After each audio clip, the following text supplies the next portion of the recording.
Please comment where you are watching in the world. I'd just gotten out of a 4-year relationship, the kind where you start finishing each other's sentences and sharing Netflix passwords and trauma. When it ended, my friends gave me the same advice in different fonts. Get back out there. Download the apps. You're a catch, man, you'll be fine. So I made a profile. I'm a nurse, night shifts, too much coffee, a back that already sounds like bubble wrap. So I put up a couple of pictures that didn't involve scrubs or 4 poles and tried to sound vaguely interesting. That's how I met Daisy. She lived about an hour away in another part of the city. Her photos looked like they came off a skincare ad. Perfect hair, big blue eyes, soft smile. She messaged first, which felt like winning something, and we started talking. She was good at it. Not the usual WID and 3 emojis. She asked about my work, how I handled stress, what I did to regulate after shift. She sounded like an Instagram therapist, lots of holding space and honoring your feelings. It was kind of nice, honestly. After a couple of weeks, we made plans to meet halfway at a little bar and taco place she suggested. The date started out great. She walked in wearing this floaty dress and boots, smelling like vanilla and something floral, and my brain did that dumb little jig it hasn't done since college. Conversation flowed.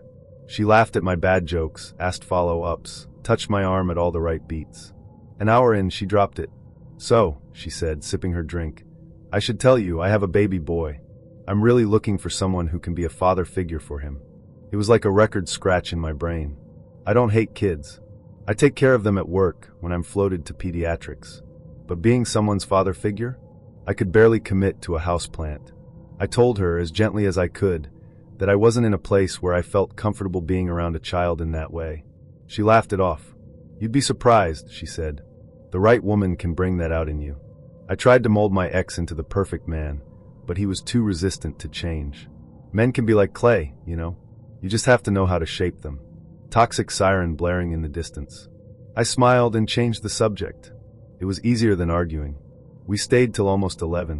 When we finally went outside, I walked toward my car feeling pleasantly tired, like, okay, maybe this whole dating thing won't be so bad. Then I saw it. Headlight smashed. Front tire slashed. Passenger window shattered, glass all over the seat. Nothing missing, wallet in the glove compartment, gym bag in the back. Just damage, like someone had taken everything they couldn't say and aimed it at my car. My stomach dropped. I pulled out my phone to call a tow company, heart thudding, trying to calculate how much this was going to cost me. Hey, someone called. Is that your car? I turned. Daisy in her car, rolling down her window looking shocked. Oh my God, she said, pulling into the lot. What happened? I stammered something about vandalism, about having no idea. She got out, inspected the car with this concerned frown, then looked at me with big sympathetic eyes. You can't stay out here alone, she said. And you're not paying for some creepy tow guy to leave you stranded. Come back to my place. We'll figure it out in the morning. I'll drive you home after. Every instinct twitched. But Uber was surging, it was late, I was rattled, and she was right there offering a solution, all warm and helpful. I told myself I was being paranoid and said yes. Her apartment was immaculate. Not just tidy, curated. Throw blankets folded just so, candles arranged by height, plants that should have been dead thriving on windowsills. The air smelled like lavender and something powdery, like baby lotion. But there was no babysitter. No extra pair of shoes by the door. No toys on the floor. Where's your son? I asked. She waved a hand. He's such a good sleeper. I don't like other people in our space, she said. He doesn't need a sitter if I'm close. I sat stiffly on the couch while she put on a movie I wasn't really watching. On the shelves, I noticed framed photos, her at the beach, her in a park, her on a couch. In each one, there was a little scribble in marker next to her, the outline of a child crudely drawn in, smiley face, stick arms. You want to meet him? She asked suddenly. Who? I said, even though I knew. My baby, she said, smiling. He'll love you. Before I could formulate a real response, she slipped down the hall into a bedroom and came back cradling a bundle wrapped in a blue blanket, cooing softly. Come say hi, she said. I stood up, legs weirdly heavy, and stepped closer. She tilted the bundle toward me. Go on, she said. Say hello. I reached out and, with 2 fingers, peeled the blanket back. It wasn't a child. It was a porcelain doll. Filthy, cracked porcelain. One glass I rolled back, the other missing entirely. The skin, once pale, stained gray-black, lined spiderwebbing across its face. Its little painted mouth was chipped open, and in the hollow something moved. A fat roach, antennae twitching, crawled lazily out of the mouth and back in, like it lived there. I jerked back. Daisy didn't even flinch. She smiled down at it with genuine affection and kissed its cracked forehead. "Isn't he beautiful?" she murmured. "Mama's boy. He's been so excited to meet you." My brain just stalled. All my training for emergency situations, for trauma, just vanished. I muttered something about needing the bathroom and practically stumbled down the hall. I locked the door, turned the tap on to have some noise, and just stared at my reflection. My face was pale, pupils blown wide. This was insane. This was actually insane. Then I heard it. A sound under the running water. Soft, ragged crying. Not a baby. A grown man, trying not to scream. I turned the tap off. The crying got clearer. A choked, desperate, "Help, please." Every instinct screamed don't. But I opened the bathroom door anyway. The sound was coming from a closet at the end of the hall. The door was slightly ajar, a strip of yellow light spilling out. My feet carried me toward it before my brain caught up. "Hello," I whispered. "Help me," a voice gasped from inside. "Oh God, please, please. I'm in so much pain." I pushed the door open. The smell hit first. Rot, infection, old sweat, and disinfectant failing to cover it. Inside, on the floor, was a man, or what was left of one. He was a torso. No arms, no legs. Wrapped in stained bandages and medical tape, tubes running into what remained of his side. Flies crawled along the edges of dirty gauze. His skin was waxy and gray, slick with sweat. He looked up at me with wild, bloodshot eyes. "Help me," he sobbed, chest heaving. "Please." "She." "Sweetie?" Daisy's voice, floating down the hall, sing-song and close. "What are you doing?" she called. "You're taking too long. The baby is getting fussy." The torso man's eyes went huge. "Don't let her," he started. I slammed the closet door shut. "Bathroom," I yelled, heart in my throat. "Sorry, I'm coming." Footsteps on the hardwood, getting closer. I had two options, stand there and wait for her, or move. I moved. I bolted down the hall, past her. She was standing by the living room with the doll in her arms, head tilted, smile too wide. "Where are you going?" she asked, voice still syrupy. "Our baby needs you. You can't just..." I shoulder-checked past her, yanked the front door open and ran. I found the website because I was bored and stupid at 12:03 a.m. Insomnia again. I'd already scrolled past the end of Instagram, read the same 3 news stories twice, and watched a raccoon steal a slice of pizza behind my building. My brain was buzzing and empty at the same time. Then I remembered something my friend Mark had told me months before, half drunk and laughing. "There's this cursed dating site," he'd said. "You can only access it for 7 minutes after midnight, and it's just for monsters. Like, you literally date monsters. It's probably just some ARG, but it's hilarious." At the time I'd rolled my eyes. So I typed the URL he'd mentioned. It loaded. The site looked like it had crawled out of the early 2000s.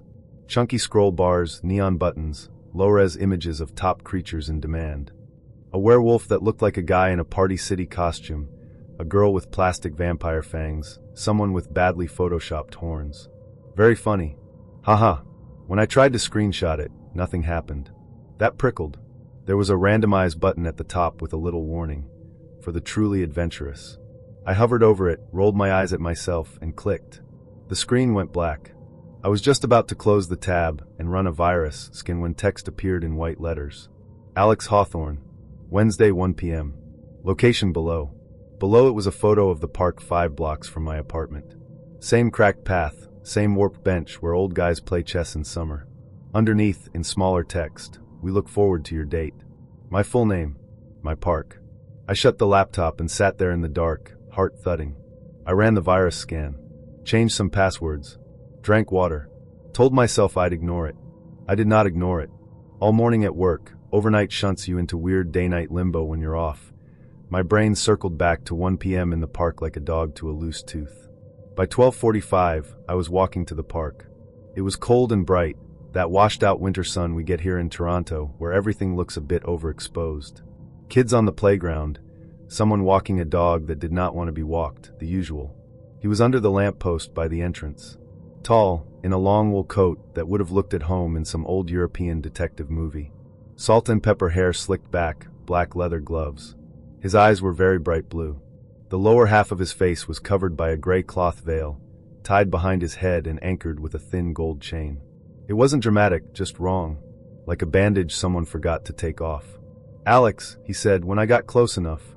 Not asked. Stated. "Yeah," I said. My voice came out thinner than I liked. He reached into his coat pocket and pulled out a single rose, held it out to me. "I am Poppy," he said. "Thank you for meeting me." I stared at the rose, then at him, then at the fact that other people in the park seemed muffled somehow.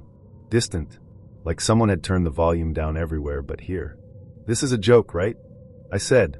"Like you're a guy in a mask and there's a hidden camera somewhere and I win a gift card if I don't run away?" "You may leave," he said mildly, "but the site will send others until you complete a date." It is persistent. I believed him. I don't know why. Maybe it was the way he said others, like he was remembering them. Maybe it was the way my skin prickled when he looked at me. "Fine," I said, because apparently my survival instinct is sarcastic.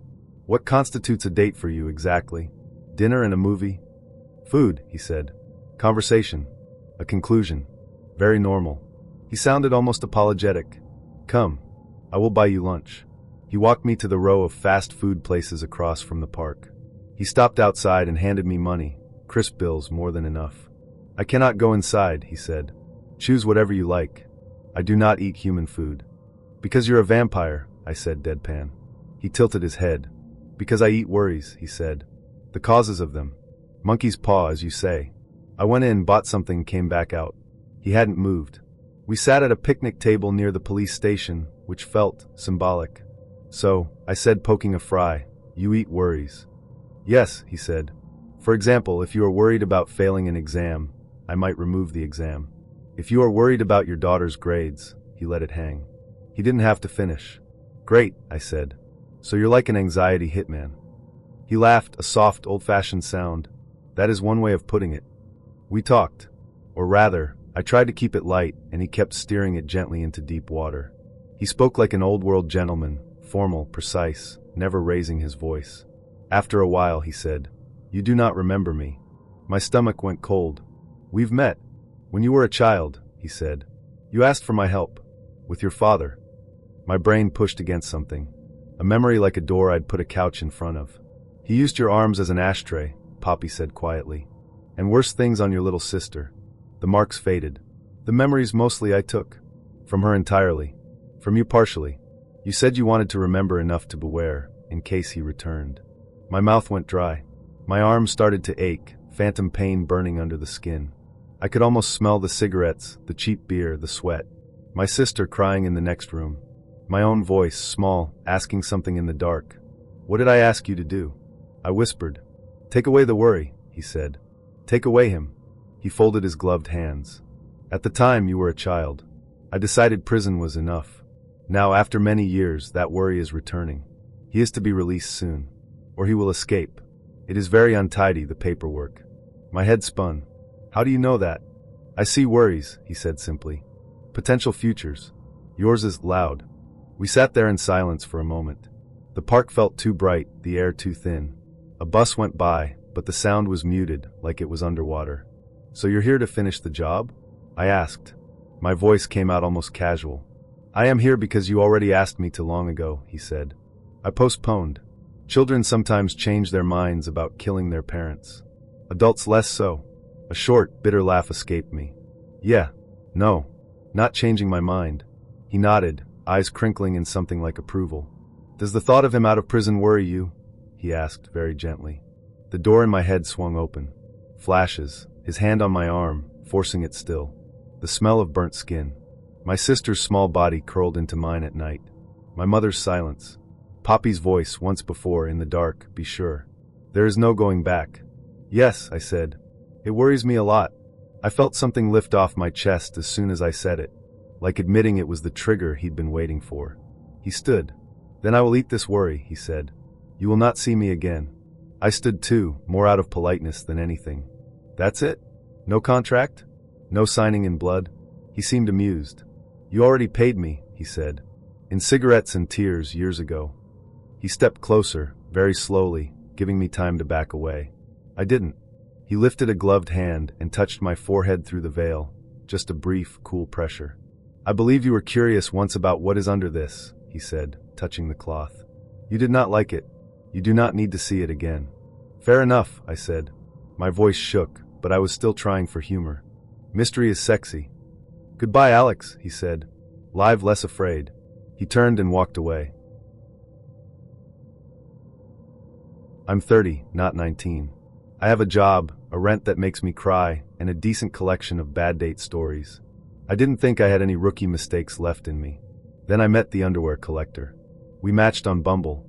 Me 30, marketing manager in a mid-sized US city. Him 41, finance. Which could mean anything from, I wear suits to I sell knives out of a trunk. His photos were normal enough. Gym selfie, hiking pic, one with a dog that may or may not have been his. We texted for 2 weeks. Actual conversations, not just WYD. He was funny in a dad joke way, called me witty and refreshing. We graduated to phone calls at night, where he talked about his favorite movies and how dating at his age was just people using each other. I made a point, more than once, of saying I don't sleep with people on the first date. Not a moral rule, so much as a safety system for myself. That's totally fine, he said. I respect that. I really just want to get to know you. So I believed him. He picked a brewery near his place. That should have been my first red flag. Near his place. But I told myself I was overthinking. When I arrived, he was already at the bar, waving me over. He looked like his photos, give or take 10 pounds and a little less hair. Not a troll. Not a model. Just a guy. The date was good. Annoyingly good. Conversation flowed. We joked about work horror stories, swapped family drama. He kept steering things back to his life, his exes, his breakup, how crazy the last one was, but I let it slide. I'm glad you actually showed up, he said at one point. A lot of girls flake. Yeah, well, I'm old-fashioned, I joked. If I say I'll go somewhere, I actually go. Good girl, he said, smiling. I laughed it off. Little comments like that, you file away. You don't throw out the whole evening over one good girl. Right? After 2 beers, me, and 3 him, he suggested going back to his place to watch a movie. I hesitated. You remember what I said about not having sex on the first date? He smiled, reassuring. Of course. We don't have to do anything you don't want to. I just live 5 minutes away, and this bar closes early. We can literally just watch a movie. The annoying thing is, part of me wanted to believe him. Part of me also didn't want to be the girl who assumes all men are predators. So I went. His apartment was in one of those newish buildings, gray walls, stainless steel appliances, big windows. It was sparse. Sofa, TV, glass coffee table. No clutter, no piles of laundry, no dishes. Not a single personal photo anywhere. It felt like a short-term rental someone had moved into and then forgotten to decorate. Nice place, I said automatically. Thanks, he said. Ex used to call it a showroom. She left some stuff behind, actually. Girls always do. He smirked at that, like it was charming. I didn't know it then, but that was foreshadowing. We sat on the couch. He put something on Netflix, then immediately turned toward me instead. The second the opening credits started, he was on me. Hands in my hair, mouth on mine, the whole thing going from we just sat down to we're making out in about half a heartbeat. It wasn't the kissing that bothered me. It was the urgency. Like he'd hit play on a script in his head, and we were already on page 10. Let's go to my room, he said, voice low. It wasn't really a question. I froze for half a second. This is where I should have said no. Instead, every social conditioning file in my brain. Don't be a tease. Don't be rude. You did come here, flipped open at once. Okay, I heard myself say. My stomach dropped. His bedroom was as bare as the living room. Big bed, nightstand, dim lamp. No art, no clutter. On the dresser, I caught a glimpse of a half-opened drawer, neatly folded women's underwear in different colors, different sizes. My brain registered it, then shoved it into the deal with later folder, which was a mistake. We started having sex, and it was like a switch flipped in him. Out came the cringe phrases, one after another, like he'd been saving them up. Yeah, that's my good girl. Who's my princess? Whose body is this, huh? Whose heavily implied is this? Not yours, I thought. Absolutely not yours. Out loud, I said nothing. I focused on breathing, on counting tiles on the ceiling, on planning how long I had to stay before it wouldn't seem weird to leave. At one point, he leaned down and murmured, "You know I'm not going to let you leave, right?" I laughed, too high-pitched. "Ha, funny." "I'm serious," he said, tone darkening for a second. Then he smiled again, like it was a joke. "You're too good. I'm keeping you." My heart was pounding. Every nerve in my body screamed to get up and go, but he was on top of me, and I was trying to keep my face neutral, my voice light. Performative consent is a hell of a drug. Then he said it. "I'm keeping these," he whispered, fingers sliding along the waistband of my underwear. "You're not getting them back." "I need them back," I said. "I like these." He grinned. "You're not leaving with them. I always keep something. A souvenir. There's nothing you can do about it." My stomach turned. I thought of that drawer, of other women's souvenirs folded in neat rows like trophies. "I'm taking them," I said, voice flat. Inside, I was already strategizing. Where are my clothes? Where's my bag? Where are the shoes? How fast can I get out the door? He kept talking through the whole thing, about how amazing I was, how I didn't know it yet, how he was claiming me. Babyish pet names in a voice that didn't match his eyes at all. His eyes were cold, measuring. As soon as it was over, I rolled away and sat up. My hands were shaking a little, but I tried to keep it casual. "I have to go," I said. "Early morning." "Nah, stay," he said, still naked, lounging back like he was in a cologne ad. "We can cuddle." "You can leave those," he added, nodding toward my underwear on the floor. I picked them up and started putting them on. "Nope," I said. "Taking them." He watched me, smiling. "You're not," he said softly. "You think you are, but you're not. I'm gonna keep them. You can't do anything." That was the moment the fear crystallized. Not the sex, not even the "I won't let you leave" line, but a grown man looking me in the eye naked in his apartment and calmly telling me I couldn't leave with my own clothes. I finished dressing anyway. "Watch me," I said, forcing my voice steady. He stayed on the bed, not even reaching for his phone, not covering himself, just watching. Like this was all part of the fun. I grabbed my bag, my shoes, my coat. My keys were in my hands before I even hit the hallway. I half expected him to follow, to block the door, to grab my wrist. He didn't. He just called after me in that sing-song voice. "Text me when you get home, princess. Don't forget. I'm keeping you." I walked fast all the way to my car, lock button pressed 3 times just to hear the beep. Once I was inside with the doors locked, I sat there in the dark, breathing hard, feeling this sluggish mix of disgust, shame, and delayed terror. I was 16, freshly upgraded from awkward GCSE goblin to awkward A-level goblin, when my friend decided I needed a love life. "He's really nice, I swear," she said. "He's older, like 19, into anime and games and all that. Totally your type." Already a red flag, but okay. We exchanged numbers and texted for one evening. One evening. It was all standard semi-blind date stuff. What school, what subjects, what shows, what console war you'd die on a hill for. He seemed a fine. Bit try-hard, but so is every boy whose personality is 70% Reddit. We agreed to meet at Starbucks in town the next day. Neutral ground. Plenty of witnesses. Lots of sugar if it went badly. I got there early because 1, anxiety, and 2, I didn't want him to feel like he had to buy my drink. I'm Asian and female, the guilt comes pre-installed. So I ordered my own coffee, picked a small table, and sat with my back to the door, reading a book while I waited. He texted, asterisk here, smiley face asterisk. I texted back, cool, I'm at the table near the window, black top, glasses. I felt someone behind me. You know that feeling when your brain goes, there is a person in your aura. I started to turn my head to say hello like a normal human being. I did not get that far. Before I could even get out a hi, his mouth latched onto my neck. Not like a peck or a clumsy kiss. Full suction, like he was trying to open a Capri Sun with his face. Loud, wet, aggressive sucking. On my neck. Out of nowhere. I absolutely do not like people touching my neck at the best of times. I'm ticklish, and it makes me feel weird and trapped. Having a stranger's mouth suddenly glued to it. My lizard brain went DEFCON 1. I made this horrible half-yelp, half-squeak noise and instinctively elbowed backward as hard as I could. I felt my elbow hit something soft and bony, his chest, and he finally unlatched. I turned around, heart hammering, and saw him properly for the first time. Cameron. He looked like his photos, sort of. Same face, just greasier. His hair hung in his eyes like it hadn't seen shampoo since the last Olympics. And the smell. God. Imagine dust, old sweat, and cupboards your mum never opens. Like if Musty was a person. He stared at me with this weird expression, half smug, half confused that I wasn't swooning. What the hell was that?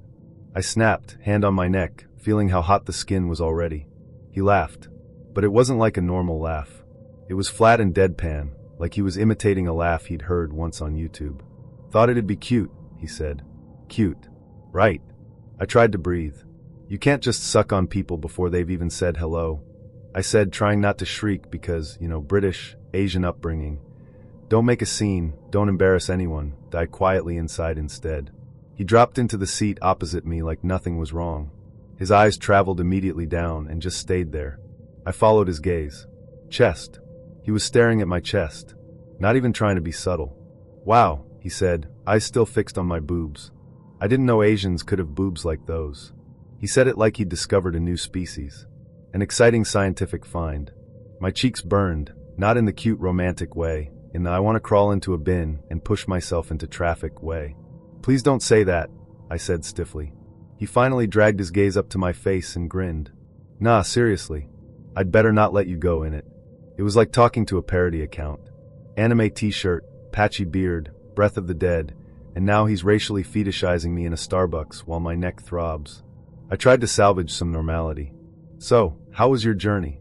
I asked, because apparently my brain's survival instinct is small talk. He gave some vague answer, then immediately leaned forward again, eyes dropping back down like broken magnets. You look even better than in your pics, he said. Like proper thick. My parents would lose it if I brought you home. Okay, I said, standing up so fast my chair scraped. I'm just going to the loo. I practically speed walked to the toilets, locked myself in a cubicle, and pressed my back against the door, shaking. I could still feel the phantom pressure of his mouth on my neck, like a dirty brand. I stared at myself in the mirror for a moment. Brown girl, eyeliner, cute top, lipstick already slightly smudged, red patch blooming on my neck like a crime scene. A tiny part of me worried my mum would see it and think I'd done it on purpose. I didn't want to go back out there. Every cell in my body voted no. Just then, another woman came out of a stall. Late 20s, maybe, tired eyes, work lanyard still around her neck. She washed her hands next to me. You okay, love? She asked. And because the dam was cracked, I just told her. Quick and quiet. I'm on a first date and he attacked my neck the second he walked in, and he's being super creepy, and I don't want him to follow me home. She blinked once, then her face went hard in that older sister way. Right, she said. Do you want to get out the back? Yes, I said, probably too fast. She rummaged in her bag, pulled out a knitted hat and a chunky scarf. Here, put these on. There's a staff door at the back that leads to the side alley. I'll tell them you felt sick and left. I could have hugged her. I shoved the hat over my hair, wrapped the scarf up over my mouth and down to cover my neck. It scratched a bit, but honestly, bless it.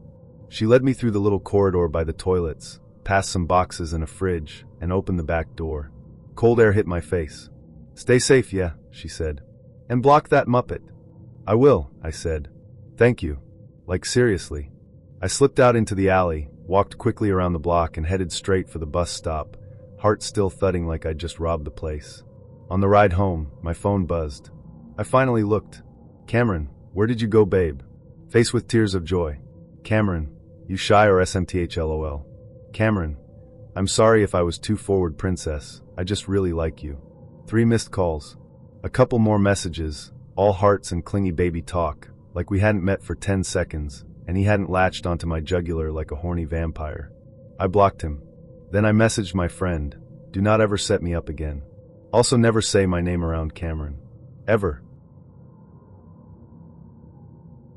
I always feel like I have to start this part with a disclaimer, like I'm sitting where you are and you've got your little notepad out.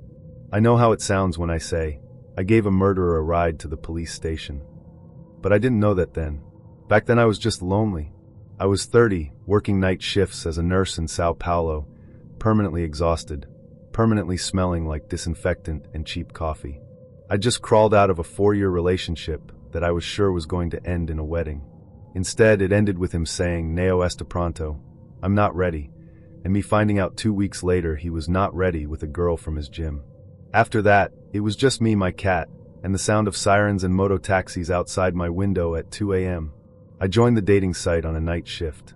The ICU monitors were beeping, my patients were sleeping, and I was sitting at the nurse's station with my cracked phone, scrolling through profiles of men who all looked the same. Sunglasses, fishing photos, no drama in their bios. One guy had written no Harry Potter fans, and I almost threw my phone in the trash. Then I saw Dan. Our messages turned into late-night conversations. He sent voice notes instead of long texts, which I liked. His voice was warm, a bit rough, with a soft Sao Paulo accent. He told me he used to play in a band that almost got big. He sang one of their songs into the mic for me at 1 a.m. once, whispering so he wouldn't wake the neighbors. He told me he worked at an animal clinic now, staying overnight with the animals who needed monitoring. I imagined him with bandaged dogs and shaved, sleepy cats, and it made my heart tilt. Every time an ambulance went past on his side of the call, he went quiet for a second. "You okay?" I'd ask. He'd laugh it off. "So neo gasto de sirene," he said. "I just don't like sirens." He mentioned a wife once. "I had a wife," he said, like the words tasted bad. Things got complicated. "Divorcio?" I asked, already knowing the answer. "Divorce? Mais o menos." "Yeah, more or less." I didn't push. Partly because I know what it's like when people prod at wounds, and partly because I liked him too much and didn't want to break the spell. We talked for a couple of weeks before he suggested coffee. Neutral territory, middle of the afternoon, a cafe near Paulista. It felt safe. Busy. Bright. I told 3 different friends where I'd be and sent them his picture, like a responsible modern woman. He was already there when I arrived, sitting in the corner by the window. He looked exactly like his photos. Same hair, same band shirt under an open flannel, same half-smile when he saw me. I felt this ridiculous wave of relief that he wasn't a 50-year-old uncle type. "Oi," he said, standing up, giving me this tentative hug that smelled like cheap cologne and something faintly metallic underneath. "Você ainda mais bonita pessoalmente. You're even prettier in person." The date was good. Easy. He made me laugh. He knew obscure bands I liked. He talked about working nights at the clinic, how he'd sleep with a big old dog's head on his lap so it wouldn't cry. Every once in a while, a police car would pass outside and his eyes would flick to the window, his shoulders tensing so briefly that if I hadn't been staring at him, I might have missed it. That's one of those things I only really noticed later. Timestamp it, if you want. Red flag number 1. After almost 3 hours, I glanced at the time and said I should probably get home and sleep before my shift. The sky outside was that ugly Sao Paulo gray, heavy with smog. "I had a really good time," I said, meaning it. "We should do this again." He smiled, then looked down, suddenly shy in a way he hadn't been all afternoon. "Posso te pedir favor?" he asked. "Can I ask you a favor?" "Claro," I said automatically. "Of course." I don't have a car right now," he said, rubbing his thumb over his palm. I remember now how calloused his fingers looked. Guitarist's hands, I thought then. "Do you think you could give me a ride somewhere? It's not far." At the time, it felt like a sweet vulnerability. Red flag number 2, I guess. "Sem problema," I told him. "No problem. Onde você precisa ir?" "Where do you need to go?" He gave directions as we drove. "Turn left here, straight for a few blocks, right at the pharmacy." The air was heavy and sticky, my windows starting to fog slightly at the edges. He didn't talk as much now. When I tried to circle back to his ex, to the complicated more or less divorce, he went quiet. "It was my fault," he said finally, watching the road ahead. "Everything that happened. It was my fault." I thought he meant cheating, or drinking, or something boring and human. We hit a red light. A police car went screaming past, lights flashing. His whole body flinched. Red flag number 3. "Você tá bem?" I asked. "You okay?" "Vou ficar," he said. "I will be." He told me to turn again, onto a street I knew. At the end of it was the Policia Civil Station, this ugly concrete building with barred windows and a faded Brazilian flag hanging limply in the damp air. "Here," he said softly. "Pode entrar ali. Pull in there." I laughed, this weak little sound. "Haha, very funny, what? Am I dropping you off at work? You're a secret cop now." He didn't laugh. "Por favor," he said. "Please." So I pulled into the parking lot. Put the car in park. My heart was starting to climb up into my throat. He sat there for a second, hands on his knees, breathing slowly like someone about to get an injection. "You're a really lovely woman," he said, still looking straight ahead. "Você merece algum bom de verdade. You deserve someone good, really." "Okay," I said, trying to smile, trying to make this normal again. "You sound like you're about to break up with me, and we only had one coffee." He smiled, but didn't look at me. "I didn't want you to find out on the news," he said. "Or from the police, calling you later. I wanted to say leave you with something normal. A good afternoon." "Find out what?" I asked. My voice sounded very small in the hot, fogging car. He swallowed. I saw the scar on his right hand then, just below the thumb, pale and jagged like something that hadn't healed right. "I'm going to go inside," he said, "and tell them I killed my wife." For a second, the words didn't mean anything. Just sounds. Then they did. Mas você disse. "But you said." "I said I had a wife," he interrupted gently. It wasn't a lie. Panic surged up, hot and cold at the same time. My hand found the door handle, without me telling it to. Why did you meet me then?" I asked. My voice shook. "Why?" He finally turned and looked at me. His eyes were calm, almost soft. "Because I wanted to remember what it felt like to be normal, just for a few hours," he said. "To talk about music and stupid movies and dogs. To sit across from someone who doesn't look at me like I'm a monster. So isso. Just that." Then he opened his door. The humid air rushed in. "Don't wait," he added. "Go home. Please." He stepped out, closed the door carefully, and walked toward the station entrance with his head up, like he was just going in to renew a document. I sat there frozen, watching through the windshield as he talked to the officer at the front desk. WTF. I was 17, awkward, and in love with an elf. Okay, technically she was a human mage, but still. Most of my free time that year was spent either grinding quests in a big MMO or lurking on its German fan forum instead of doing homework. Real people in my class made me sweat. Forum people were easier. You can't see someone rolling their eyes through a screen. That's where I met Amanda. Her username was something emo with numbers, but in DM she said her name was Amanda, 17, from somewhere in the US. We started talking about the game, builds, loot drops, which raid leaders were tyrants, and somehow it turned into talking about everything. We had the same taste in music, same black humor, same "I hate people but I'm lonely" energy. She wrote long emails about feeling watched, about systems of control. She refused to get Facebook because apparently, everyone on there is on a list. I joked that our government had better things to do than stalk some random teenager from Berlin who spent his evenings wiping in dungeons. She'd reply with weird phrases like, "You're too innocent, you don't see the cameras in the walls." Her English was good but off. Sometimes she'd say things like, "I'm going to hit the haystack," or "That really cooks my noodle," which sounded like someone trying to imitate American slang and missing slightly. Her timestamps were weird too. She'd claim it was late afternoon where she was when it was obviously nighttime for any US time zone. I noticed it.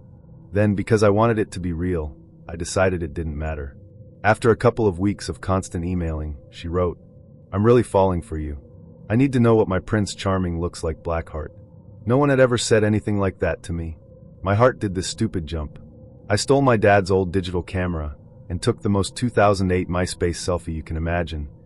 Arms stretched out, slight down angle, trying to flex non-existent muscles, band poster visible over my shoulder. I sent it, mortified.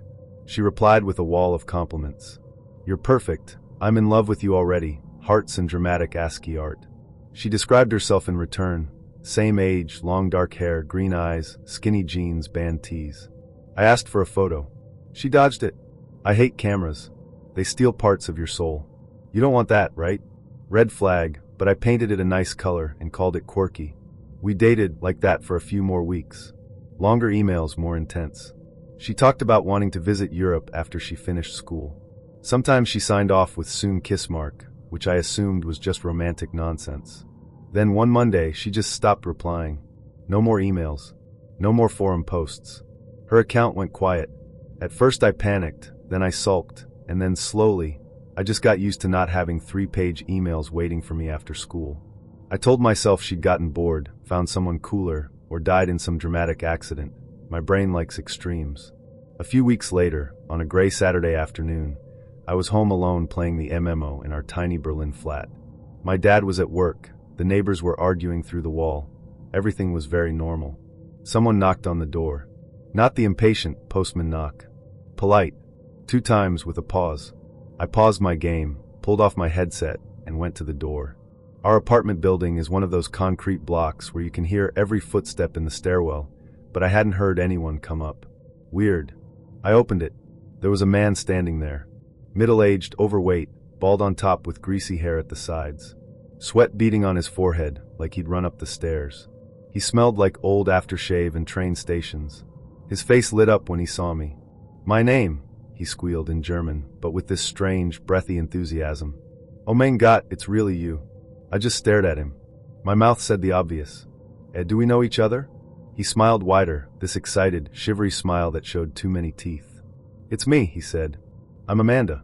My brain did this horrible lurching step where it tried to put the voice, the name, the big sweating man in a too tight jacket into the same sentence and failed. You're what? Amanda, he repeated, almost shy now. From the game. From the emails. My real name is Arnold, but online I'm Amanda. I drove a long way to see you. I felt my stomach drop in this slow, sinking way, like an elevator going down too fast. I suddenly remembered all the weird time zone stuff, all the talk about surveillance, the refusal to send a picture, the time she'd slipped and written, when I was your age instead of at our age. Before I could slam the door, my dad came out of the kitchen, wiping his hands on a towel. W.R.S. Das? Who is that? Arnold leaned forward. I could hear his breathing, fast and wet. I love your son, he announced like it was good news. We're lovers. I came to get him. Everything after that came in fragments. Dad's face going from confusion to anger, like someone flipped a switch. Arnold babbling in the doorway about our emails, how he'd waited until he was ready. The squeak of his shoes on the cheap hallway linoleum as he tried to step inside, and my dad blocking him with one hand. Me pressed against the wall, heart racing, realizing this man knew my full name, my city, my school from tiny details I'd given Amanda. Dad's voice, low and dangerous, saying if Arnold didn't leave he'd regret it. Arnold tried to say we were meant to be. He kept using the word destiny. Then someone must have called the police, because 10 minutes later there were officers in the stairwell, asking questions in calm, practiced voices. They checked my computer. They asked if he'd sent me pictures, if I'd sent anything explicit. I hadn't. It had all been emotional manipulation and lies, but nothing they could list neatly as a crime. In the end they told him to leave, warned him not to come back. He walked down the stairs slowly, looking up at me like a disappointed boyfriend in a bad film. The next day, all his accounts were gone. The email bounced. The forum profile deleted. Any trace of Amanda evaporated. I still play MMOs sometimes. I still post on forums. But now, when someone says they're a 17-year-old girl from somewhere in the US, I picture a sweating, middle-aged man in a too-tight jacket outside my door, saying my name like it belongs to him. And then I log off. Dating has always felt like trying to assemble IKEA furniture without the instructions. Technically possible, but I will cry at some point. I thought coming out as a lesbian would fix that. Like, okay, cool, I finally know what aisle I should be shopping in, right? Wrong. Turned out every woman I was into was either straight, curious but not like that, or dating a man named Tyler who played the ukulele. After my last crush told me I was such a great friend, while cuddling her boyfriend at Sneaky D's, I finally caved and downloaded Zoe, this lesbian dating app. Women looking for women. No guesswork. No, so do you have a boyfriend? Over drinks. It was kind of amazing. Queer women everywhere. Bisexual, pan, masc, femme, all of it. It felt like someone had lifted a rock and shown me there were actually people who might want me back. That's where I met her. Her name was Lena on the app. Her bio said she was 27, into horror movies, ramen, and girls with good eyebrows. Her pictures were exactly my type. Soft but confident, dark hair, septum ring, wearing big sweaters that looked like they smelled like expensive detergent. She lived one town over, just outside Toronto. She messaged me first. Hey, smiling face with smiling eyes. That eyeliner is doing the Lord's work. Immediately my brain, which eyeliner? Is it crooked? Do I look like a raccoon? But we started chatting. She was bold, flirty, and genuinely funny. Like send screenshots to your friends funny. She called me cutie a lot, which did devastating things to my already fragile heart. We texted for about a week. She dodged video calls, said her front camera was cracked, which sure okay. She answered quickly, then sometimes vanished for hours. Her typing style changed slightly sometimes, like someone else had taken over the texting. I noticed it, then politely gaslit myself. You're overthinking. Again. Classic. Eventually, she asked if I wanted to meet. Want to grab dinner? There's this cute little place in my town eyes. Of course I said yes. I spent way too long picking an outfit that said, I tried, but I'm chill. Black jeans, boots, oversized sweater, my good jacket. I spent even longer doing my eyeliner, which naturally came out uneven. Classic. I drove out just as the sun was going down, Toronto skyline in the rear view, that cold, damp air that gets into your bones. The restaurant was small, tucked between a laundromat and a vape shop. Very queer vibes. Inside, it was quiet. A family of 4 near the door, kids coloring on paper menus. A lone guy in the corner, hunched over his phone. The bell above the door chimed when I walked in, and the guy looked up. He didn't just look. He stared. I told the server I was meeting someone, and picked a table with a good view of the door. Then I sat there, doing my favorite activity, spiraling internally. I checked my phone. No new messages. I opened Zoe. Me, hey. I'm here, smiling face with smiling eyes. Message read 6:12 p.m. No reply. My brain immediately split into 2 people. Rational me, traffic happens. She's probably parking. Anxious me, you're being stood up in a strip mall restaurant next to a vape shop, congrats. I fiddled with my napkin, adjusted my hair, checked my eyeliner in the black screen of my phone. The man in the corner was still looking at me in those little glances people think are subtle. He'd looked down at his phone, then up at me again. His clothes were weirdly familiar. Dark sweater, beanie, the kind of slightly androgynous look you'd expect from a queer woman trying to pass as casual. My stomach tightened. 10 more minutes. Still nothing. I finally decided to call her. Just to check. I hit the call button, held the phone to my ear. The restaurant door chimed softly as another couple came in. And then, from the corner of the room, a phone started ringing. Same ringtone. The man in the corner flinched. He fumbled with his phone, eyes wide, and slammed his thumb on the screen. On mine, the call cut off, call declined. For a second, everything went very, very quiet in my head. He looked up at me. I was already staring at him. His lock screen flashed just long enough for me to see a vaguely feminine anime avatar and a pink case with a cutesy sticker on it. Exactly the kind of thing Lena would have. My body reacted before my brain did. I smiled tightly at the server, mumbled something like, "Actually, I've got to go, sorry," and grabbed my bag. My hands were shaking. I tried to walk, not run, to the door. The bell chimed again as I pushed out into the cold air. Then I heard it. "Hey, my name." His shoes slapped against the sidewalk as he jogged after me. My keys were already in my hand. I half speed walked, half ran to my car, unlocked it, slid in, and slammed the door shut. I hit the lock button 3 times like it would somehow make it more locked. He reached my car just as I started the engine, still saying my name like we were old friends. I didn't look at him. I put the car in reverse, backed out of the spot way too fast, and drove off, heart pounding so hard it hurt. I pulled over 2 blocks away just to breathe. My hands were shaking so much I almost dropped my phone. On Zoe, I blocked Lena, without a second thought. I didn't delete the app, though.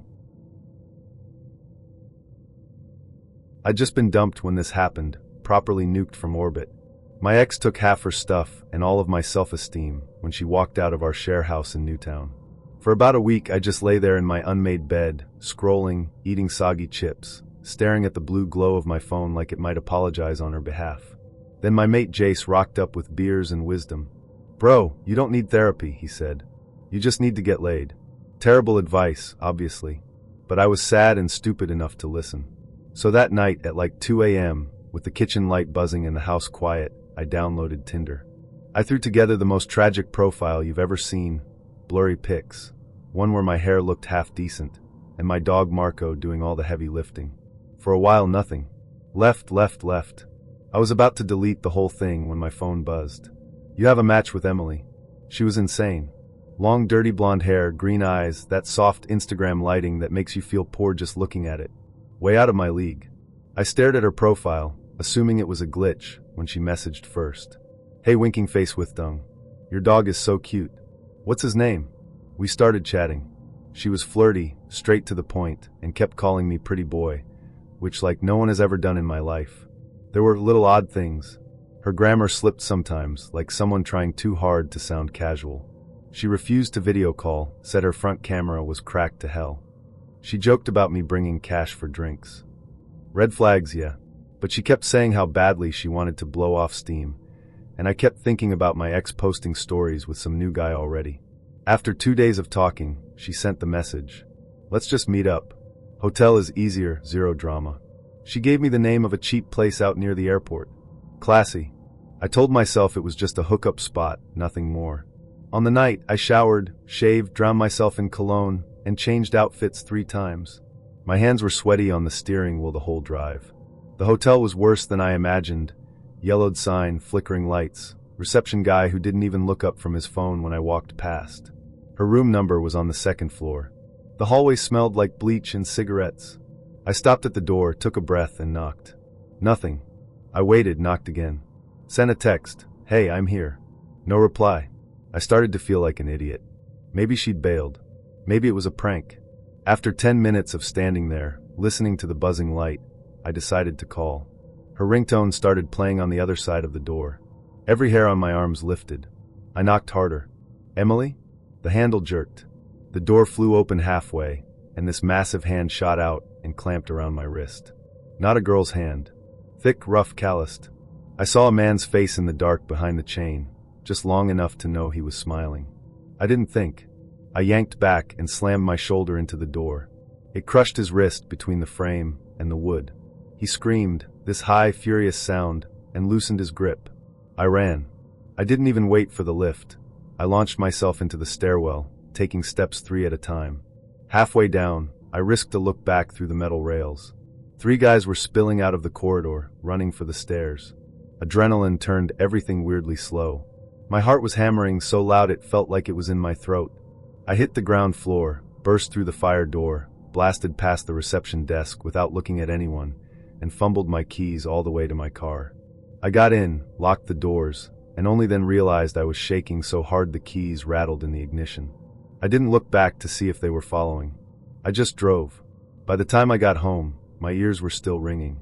I sat in the dark in the driveway, opened Tinder, and deleted my account without thinking. I still don't know what exactly they wanted, my wallet, my car, me. But every time I see a profile that looks too perfect, I think of that cheap hallway, that ringing phone behind the door, and that hand on my wrist. I met Taylor in a dim green glow. It was 2003, I was 21, living alone in a tiny flat in Manchester, and spending far too many nights hunched over a beige PC with a whirring CRT and an ashtray full of half-smoked Raleighs. IRC was my social life. I knew full well that half the girls in those channels were probably bored blokes in their 40s, but the old internet felt like a secret world, and I was lonely enough not to care. Then came her. Her username was the title of some emo song with XS and numbers bolted on. She said her name was Taylor, 22, from London. Dyed black hair, blue eyes, facial piercings, lived in black band tees and smudged eyeliner. She was exactly the kind of girl I used to daydream about while fixing printers at my IT help desk job. We slid from group chat into private messages without me quite noticing when it happened. One night we were arguing about which band was better. 2 weeks later we were talking every evening, swapping stupid in-jokes and half-serious "I wish you were here" fantasies. It was all PG-13, but for me it felt huge. We even did the old-school verification thing. Date and time scrawled on our hands in marker, usernames written across our knuckles, one eye covered. Grainy webcam shots, badly lit, but real. I sent mine from my cramped bedroom. She sent one from a cluttered kitchen with chipped black nail polish, and a smirk that made my stomach flip. We dated, like that, for 3 months almost exactly. Then she vanished. No more logins, no more messages in the channel, no replies to my emails. At first I thought it was a dodgy modem, then maybe I'd said something wrong. Then I started quietly panicking. I kept sending late-night emails, half pathetic, half hopeful. "You okay? Did I mess something up? Just say something, yeah?" 2 weeks of silence. Then one night, just as I was about to shut the PC down, an email popped up. "Hey, hop on IRC." My heart actually stuttered. I launched mrnightmare, so fast the machine froze for a second. She was there. Same username, same color text, like she'd never left. "Hey," she typed. "Are you okay? Where have you been?" I wrote back, fingers shaking. She ignored it. What's your address? I want to send you something." That should have been a red flag. But it was 2003, and I was an idiot in love. Nobody talked about doxing or stalkers back then.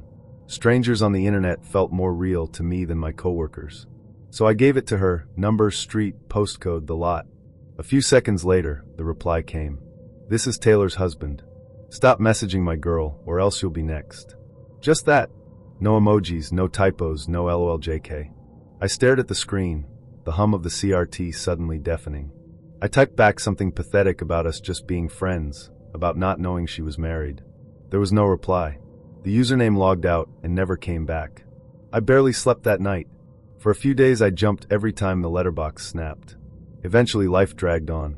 Calls from angry users, lukewarm Tesco-ready meals, late buses in the rain. I told myself he was just some jealous bloke bluffing behind a keyboard.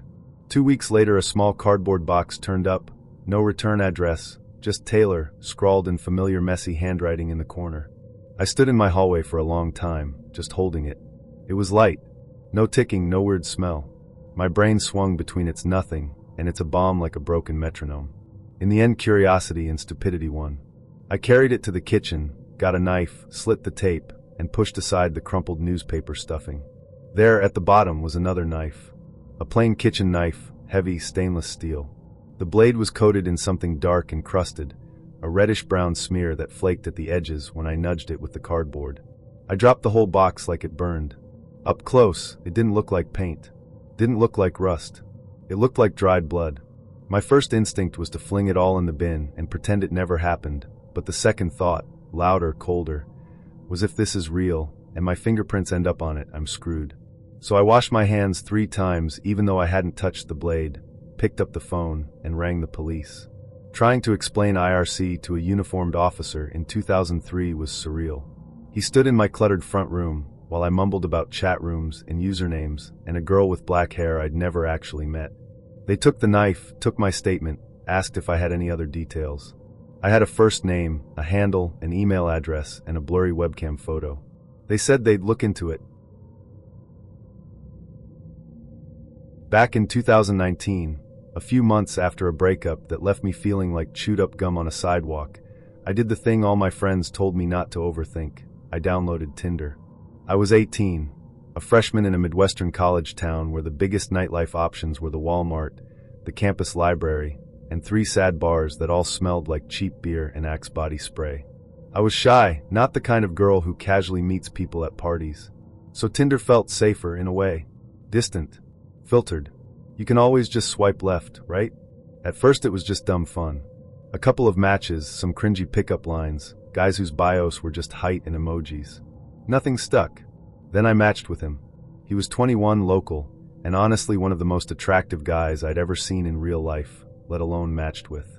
Dark hair, jawline, that I lift but pretend it's casual kind of body. His messages were really sweet at first. Lots of "you're so cute," and "you seem different from other girls" stuff. He used tons of emojis and double exclamation marks. It made my phone light up feel exciting instead of annoying. We moved to Snapchat pretty quickly. He'd send goofy selfies, good morning snaps, songs that reminded him of me after like 3 days. He was intense, but in the beginning it just felt flattering. When he asked me to be his girlfriend after about a month of dates, movies, late-night drives, frozen yogurt runs, I said yes. For about 2 weeks it was fine. Normal. I told myself I was finally having that college relationship everyone talks about. Then his mood shifted. It started small. We'd be in the middle of a conversation, and he'd just stop responding.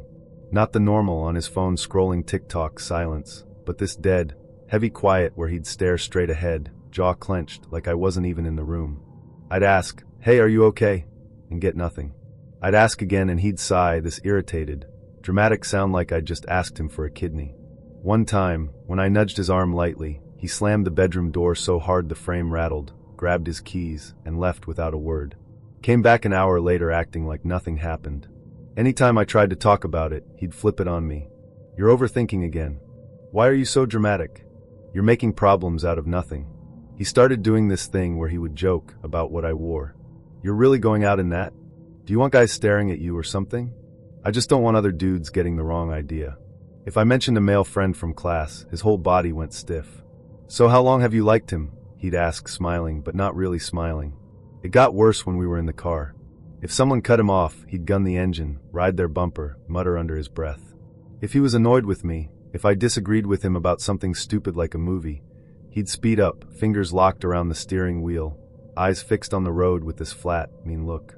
I'd laugh it off and say, "Okay, Fast and Furious, chill," but my hands would be pressed into my thighs, nails digging into my jeans. The night everything snapped, we were supposed to go to dinner downtown. It was already dark, one of those Midwest nights where the air is damp and the streetlights make everything look yellow. We were talking about something small, nothing serious. I said something like, "Maybe after dinner we can grab ice cream," and in the middle of replying, he just stopped. Sentence cut in half. Silence. My stomach did that slow roll it always did when he went quiet. I tried gently. Hey, did I say something wrong? Nothing. He took the next turn into a multi-level parking garage instead of the restaurant street, tires squealing just a little. The concrete swallowed the sound of the engine. Fluorescent lights flickered overhead in that buzzing, hospital way. The air smelled like oil and damp cement. He parked crooked in an empty section and just sat there, hands still on the wheel, staring straight ahead. Can you please tell me what's wrong? I tried again, my voice sounding way smaller than I wanted it to. That's when he snapped his head toward me and shouted from nowhere, "Will you just shut the hell up?" It was so loud and sudden in that echoing concrete box that my whole body froze. For a few seconds, I couldn't even feel my hands. My heart was pounding so hard I could hear it over the buzzing lights. In that moment, something in my brain just clicked. Like a switch flipped from, maybe it's my fault, to nope, this is not safe. I don't even remember my exact words, something like, okay, we're done. My voice was shaking, but I said it anyway. I picked up my bag with numb fingers, opened the door, and got out. I half expected him to grab my arm, to slam the door shut, to block my way, but he just stared at the windshield like I was a radio he'd turned off. Walking away from that car felt like wading through syrup. My legs were rubbery. The garage was suddenly enormous, each footstep echoing way too loudly. I headed for the exit sign as fast as I could without breaking into a run. Once I hit the sidewalk, I practically speed-walked to the first coffee shop I saw, hands shaking as I ordered some random drink I didn't even want. I sat in the corner by the window and called an Uber with my straw still in its wrapper. By the time I got home, my phone showed multiple missed calls from him and a streak of Snapchat notifications. I blocked him on everything, Snap, Instagram, his number. I felt guilty, nauseous, relieved, and terrified all at once. But I also knew, if he could talk to me like that, completely unprovoked, he was capable of a lot worse. About a week later, once the initial adrenaline wore off, the humiliation set in. I felt so stupid. How did I not see the red flags? I finally told a close friend, someone who'd never met him, what had happened. I softened the worst parts, called him intense instead of scary, laughed in the middle so I wouldn't cry. A few nights after that, she texted me a screenshot.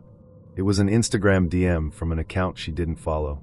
His username, his profile picture, his message.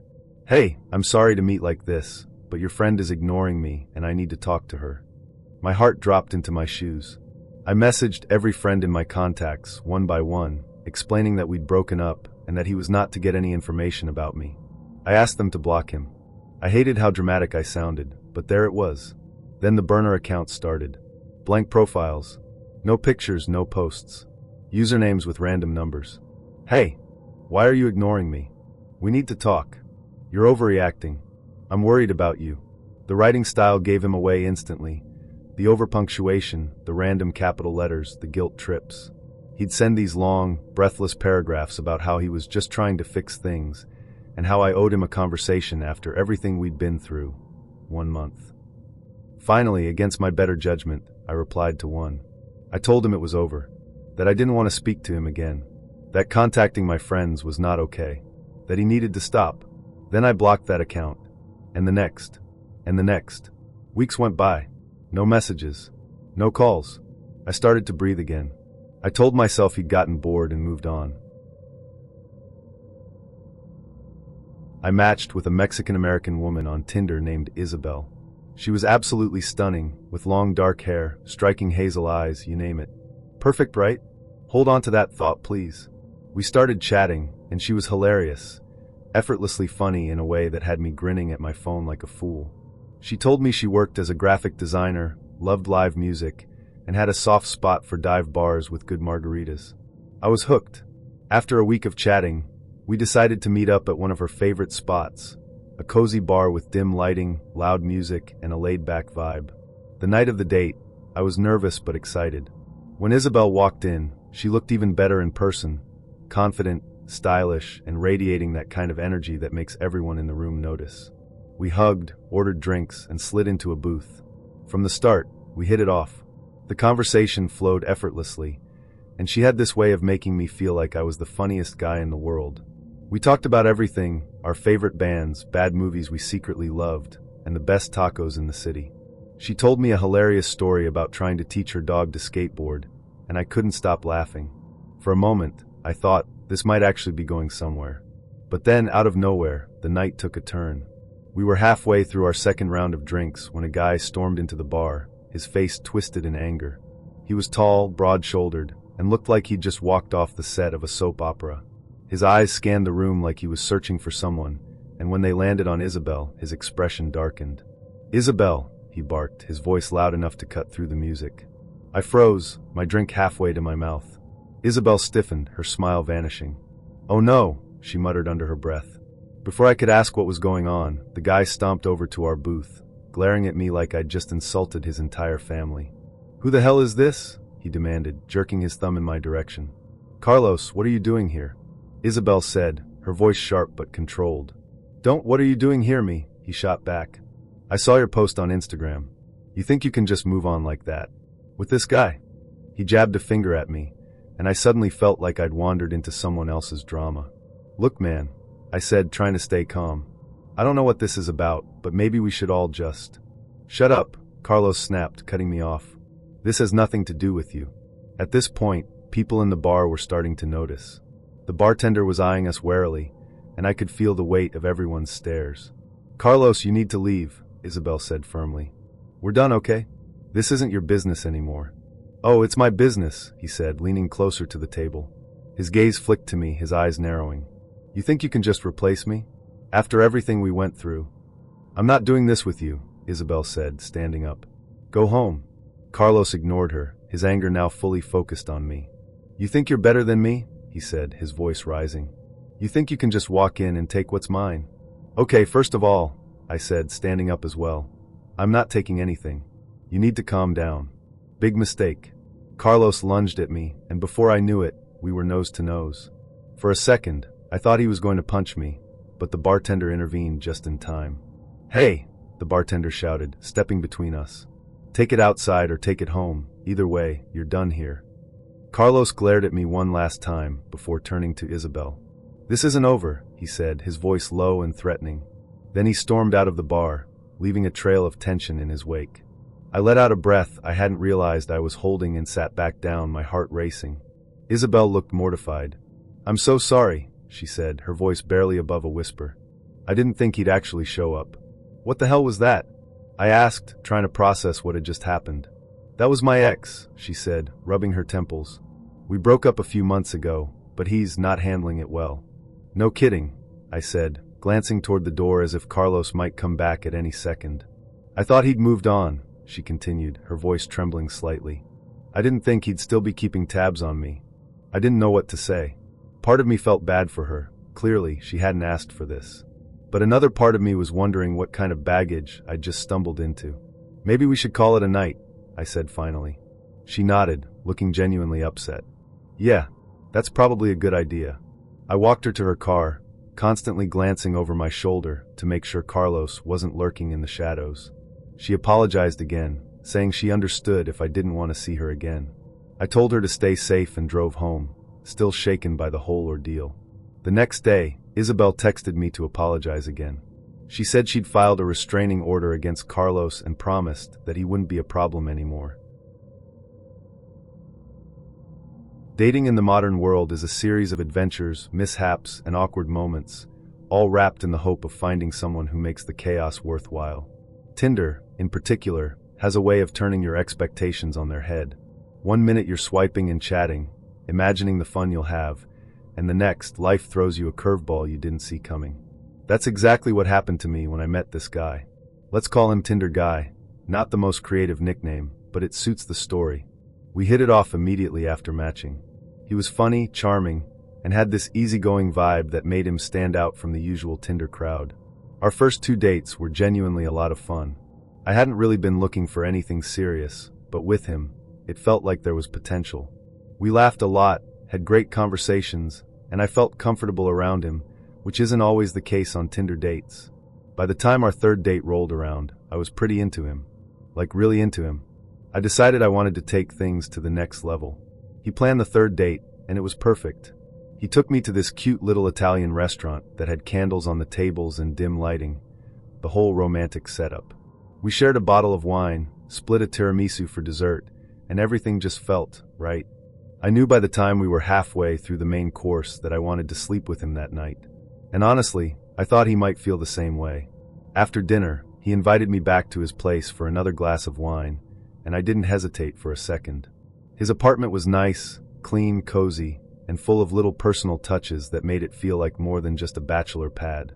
He poured us each a glass of red wine, and we settled onto his couch.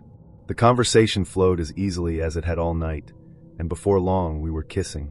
At first, it was great. He was a good kisser, and it felt natural, not forced or awkward. But then, the kissing just kept going. Fully clothed, making out on the couch, for what felt like an eternity. I'm not exaggerating when I say it lasted forever. At first, I was into it, but after a while, I started to wonder what was going on. We weren't teenagers at a high school party. We were two adults who had just come back from a romantic dinner. I was ready to move things forward, but he didn't seem to be getting the hint. After what felt like hours, but was probably more like 30 minutes, I decided to take matters into my own hands. If he wasn't going to make a move, I was. So I stood up, took a deep breath, and took off all of my clothes. Not in a dramatic way, but in a clear, okay, let's do this kind of way. I figured it would be enough to break the tension and let him know I was ready. Instead of reacting the way I expected, he sat up straight, still fully clothed, and looked at me with this serious, almost apologetic expression. I'll never forget what he said next. I can't have sex with you. I have an STD. Those words hit me like a ton of bricks. For a second, I didn't know how to respond. I was standing there completely naked, and he was just sitting there fully dressed, dropping this bombshell like it was nothing. It was, without a doubt, one of the most awkward moments of my life. I don't even remember what I said at first. Probably something like, "Oh, okay," because what else can you say in a situation like that? I sat back down on the couch and quickly started putting my clothes back on, trying to maintain some semblance of dignity. My mind was racing. Part of me was mortified, but another part of me was grateful. I mean, he could have not told me. He could have gone through with it and let me find out later, which would have been a million times worse. The fact that he was upfront about it was, in hindsight, a good thing. But in the moment, it was just incredibly, painfully awkward. I tried to be nice about it. I really did. I told him I appreciated his honesty and that I wasn't upset, but it was clear that the night was over. The vibe had gone from romantic and exciting to uncomfortable and strange in a matter of seconds. I grabbed my bag, gave him a polite goodbye, and left his apartment as quickly as I could without making it seem like I was running away. The whole drive home, I replayed the night in my head, trying to figure out where it had all gone wrong. I mean, I couldn't exactly blame him.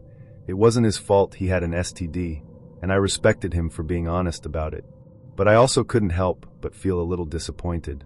I'd been so excited for that night, and it had ended in the most awkward way imaginable. When I got home, I texted a couple of my friends to tell them what had happened, and their responses were a mix of shock, laughter, and relief. One of them said, "Well, at least he told you. That's more than a lot of guys would do." And she was right. As awkward as it had been, I was grateful that he'd been upfront with me. It could have gone a lot worse.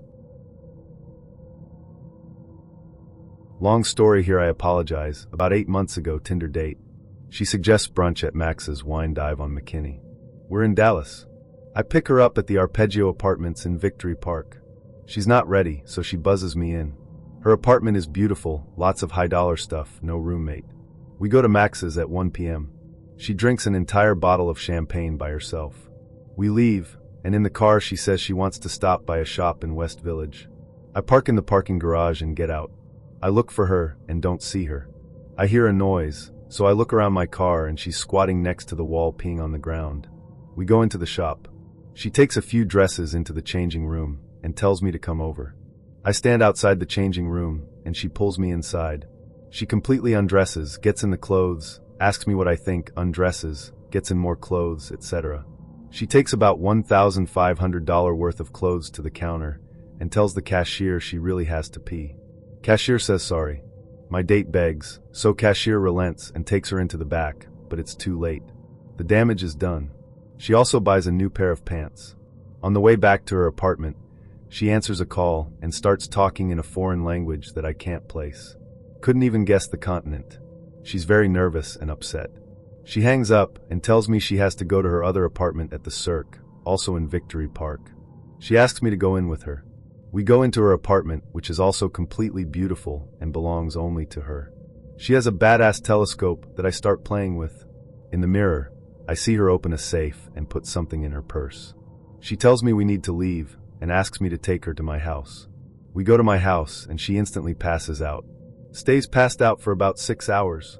Wakes up, wants Dairy Queen. It's closed and she starts crying. I take her to Sonic.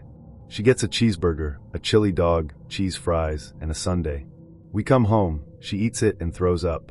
Passes out on my couch. I read and go to sleep. Next morning she asks if she can stay and watch football.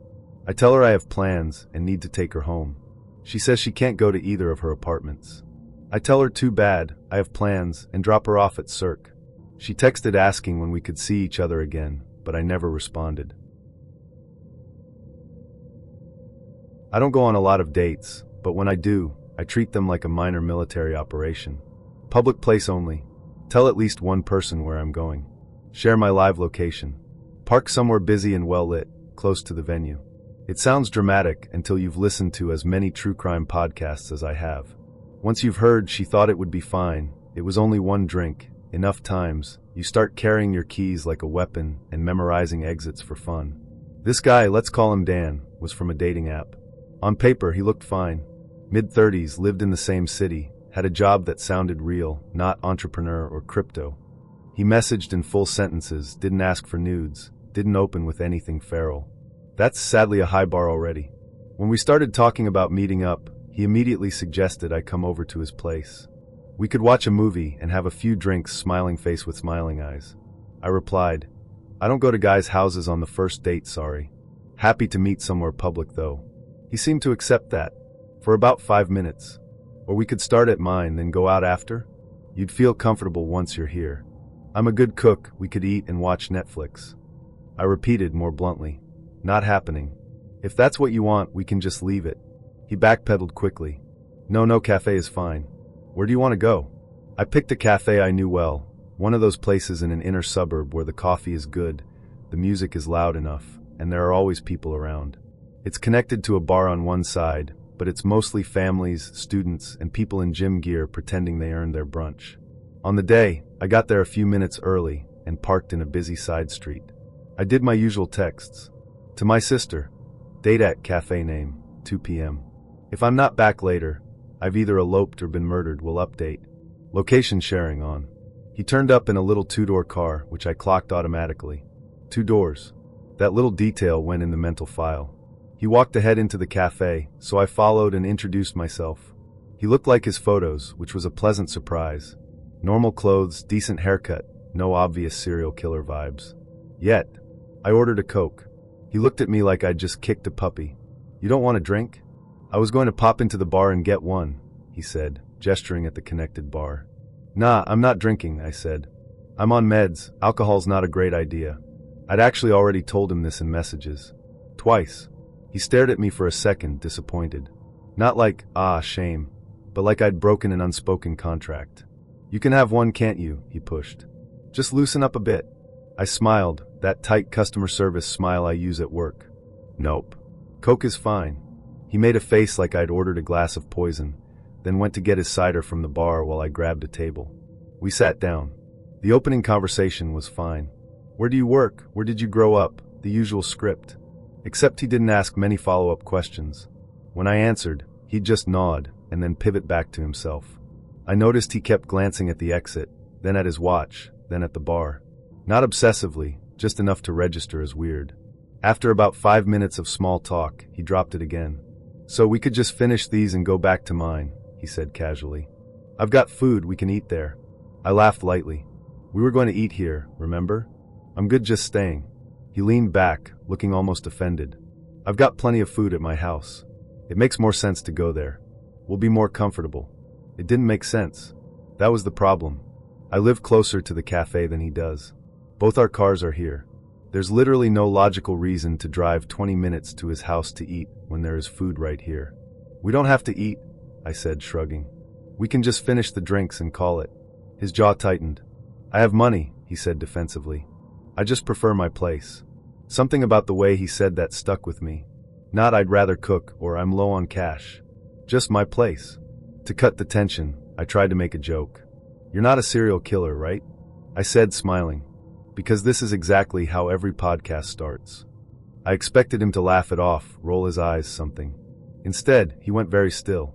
Then, slowly, he locked eyes with me and said, completely serious, "You don't think I would hurt you, do you?" Every hair on the back of my neck stood up. I laughed, because that's what you do when you're a woman in public with a man who suddenly feels off. You laugh and say, "Of course not," even when your gut is doing cartwheels. "Of course not," I said lightly. "Just joking." Inside, I was going, okay. "No, absolutely not. Abort mission." He took a long sip of his cider, still watching me over the rim of the glass. Then he put it down and leaned in a little. "Are you going to follow me in your car?" he asked. "Because that wouldn't make sense." "Wait. What? In what way does that not make sense?" I asked, eyebrows up.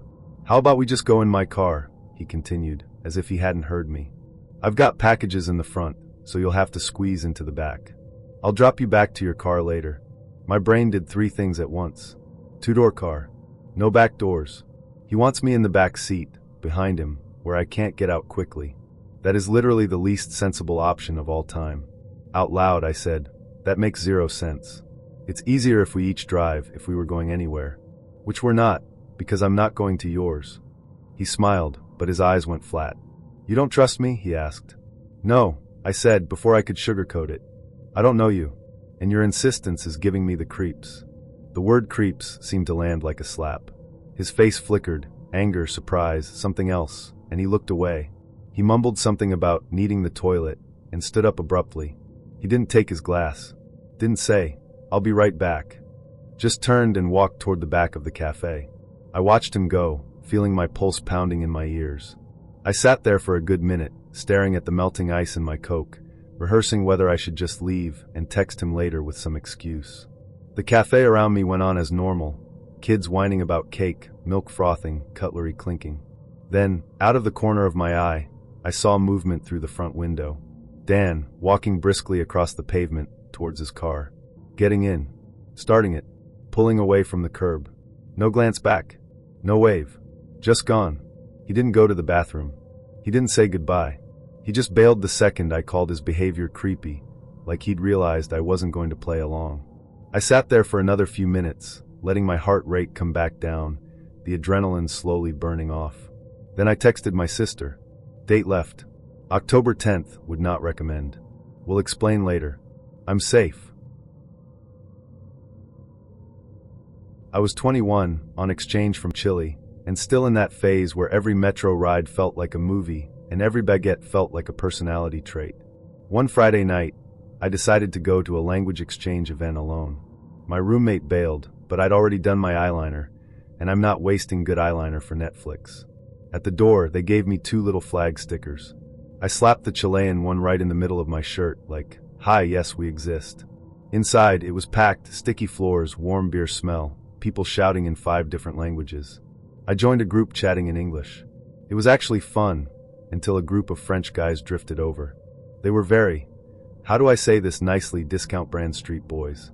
One of them pointed at my flag. "C'est quoi, c'est?" "Chile," I said. Blank stare. "Ah, in Africa?" His friend snickered. I smiled. "No, South America."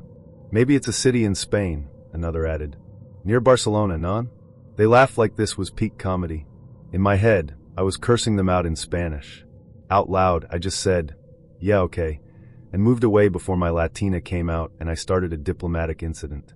I ended up at the bar next to an older guy, maybe late 30s. Boring but normal, talked about travel, studies, the usual. When he left, I was about to finish my drink and head home. That's when he appeared. He slid into the space next to me like he'd been waiting. Mid-20s, dark hair, slightly greasy, heavy coat. He looked at my flag and smiled. "I knew immediately where your flag was from," he said in very careful English. "Congratulations," I said. "You passed geography." "You are very beautiful," he added, without even pretending to build up to it. I gave the polite thanks and turned back to my drink. But he didn't move. He started asking questions, where I lived, who I lived with, why I was in Paris. When I answered vaguely, he'd repeat the question slower, like I was stupid, not evasive. Then, out of nowhere, "I am in love with you." I laughed. You don't even know me. He didn't laugh. His eyes locked on mine. I am serious. I am in love with you. I want to do romantic things with you. The phrase sounded like he'd learned it from a phrase book. It landed wrong, cold. I'm not interested, I said. I'm gay. I have a girlfriend. He tilted his head, almost pitying. It is not your fault. You think you are like this now. But I can show you romantic things. We can marry. Have children. You will see. Je ne suis pas intéressé. Laisse-moi tranquille, I tried in French. Not interested. Leave me alone. He smiled, but his eyes stayed flat. You are scared of love, he said quietly.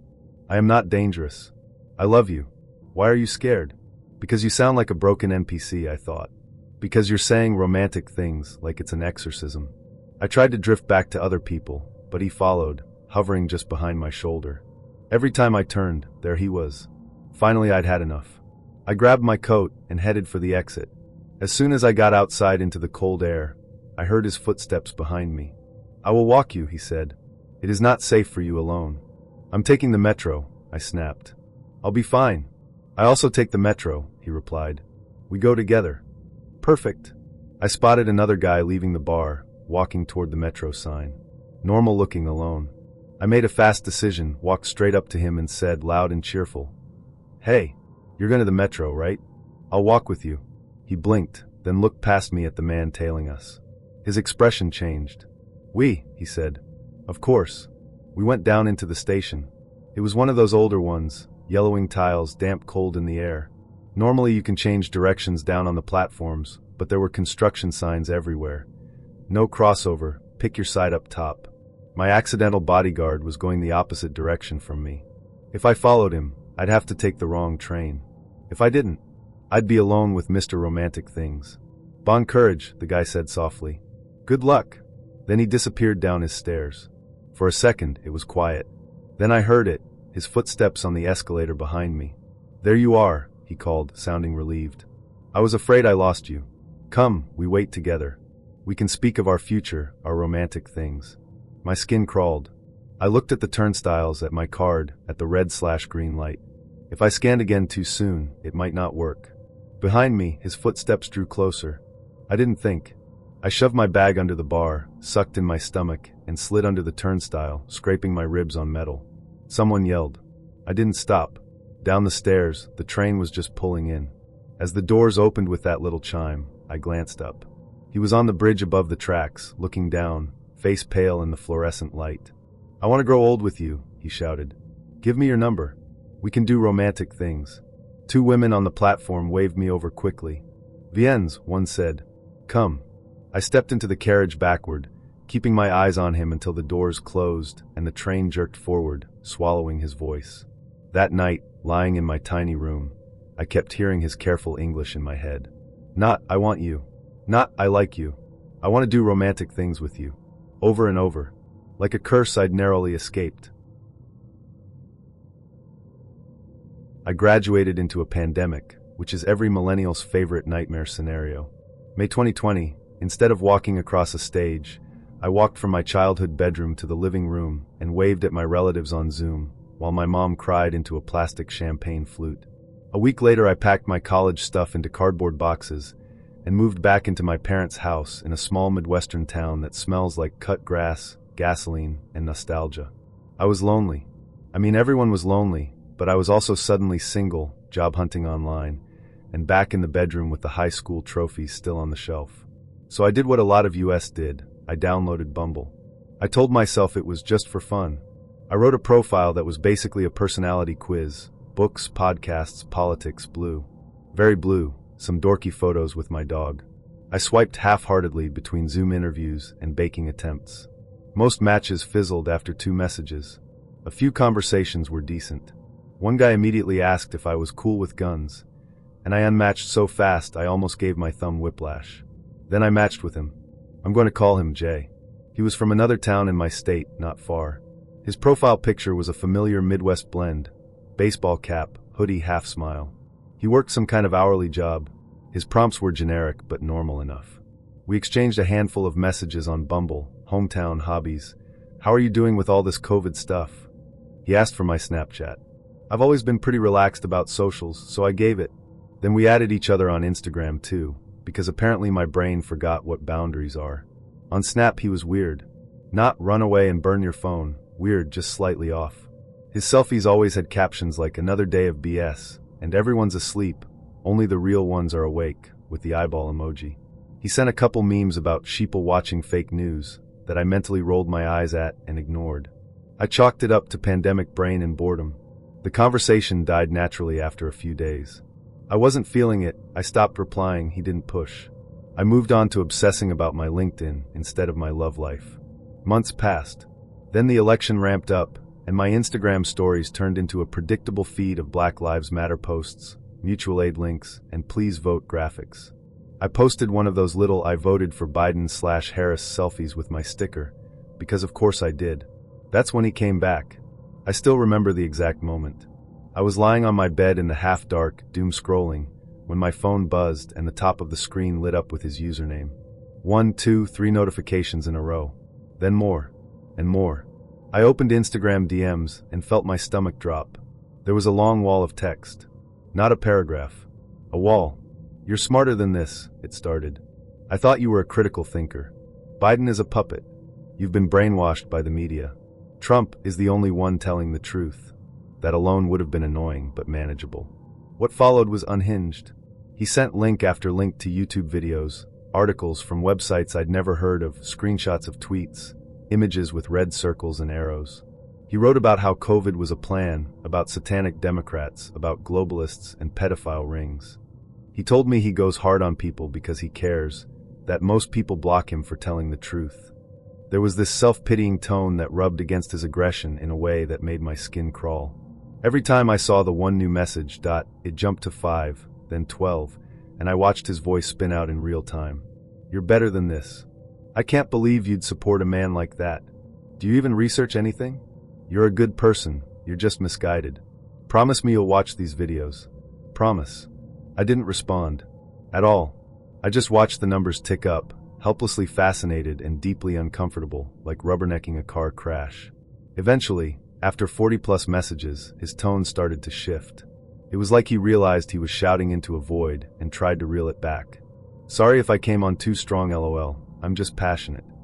I don't want you to hate me. Here's a meme to lighten things up, face with tears of joy."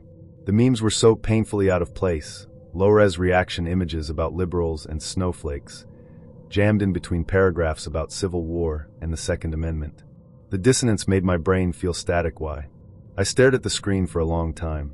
My conflict-avoidant, Midwestern brain wanted to send something like, "Hey, I respect your opinion, but let's just not talk politics." Then another part of my brain, the one that has read way too much about online harassment, whispered, "He thinks this is a debate. If you answer, you're participating."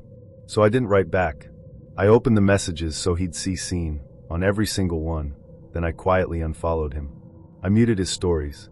I left the DM thread there like a jar with a spider under it. The next morning, I woke up to a flood of notifications that weren't actually new messages. Every line in our chat now read, "This message has been unsent by the sender." Over and over and over. A blank field with a ghost timeline. He had gone through and unsent every single thing he'd written. That somehow felt even creepier, like he'd come into my room and carefully erased his footprints. It also meant if anything else happened, I wouldn't have proof. Except, I'm anxious and slightly paranoid, and I had screen recorded the conversation the night before to send to my best friend because I'd needed someone else to see it and say, "No, you're not overreacting, this is creepy." So I still had it. All of it. Saved in my photos between pictures of my dog and sourdough bread. I sent the video to my friend with a long, overthought message about how maybe it was just politics and maybe he was just intense and maybe I was being unfair. She replied, "Nope, that's scary as hell. Block him." So I did. On everything. Then I tried to forget about it. I didn't think about him again for a while. Life moved on in that sluggish pandemic way. Days melting together, job applications, walks around the neighborhood with my mask in my pocket, just in case. Weeks later, I was on Facebook procrastinating again when I saw a local news station article shared into my feed. "Man, 26, killed after shooting 87-year-old woman in apartment complex," the headline read. "Local resident returns fire." I almost kept scrolling. Headlines like that blur together. Then my eyes snagged on the town name. His town. I clicked. The story was short. An 87-year-old woman, living in an apartment complex, shot and killed with a semi-automatic rifle. The shooter had allegedly tried to force other residents out of their apartments as well, until one of them retrieved a firearm and shot him, stopping the rampage. Police arriving at the scene found both the woman and the shooter dead. There was a picture of him. It took my brain a second to bridge the gap between the pixelated profile photos I remembered and the mugshot-style headshot in the article. His hair was a little shorter, his face more drawn, eyes harder, but it was him. Same name, same town, same age. I was 20 when this happened, and brand new to the app. I just moved into a small 4-unit apartment building with my roommate Sarah. It was my first time living away from my parents, and I felt very adult and very stupid at the same time. I matched with this guy named Zach. He said he was 22, lived about 30 minutes away, liked anime and video games. His profile picture was him in a hoodie, dark hair, kinda cute in a soft boy way. We talked about our favorite shows, swapped memes, and he didn't say anything gross or pushy, which in Tinder terms practically makes you husband material. After a few days of chatting, he asked if he could pick me up for a proper date.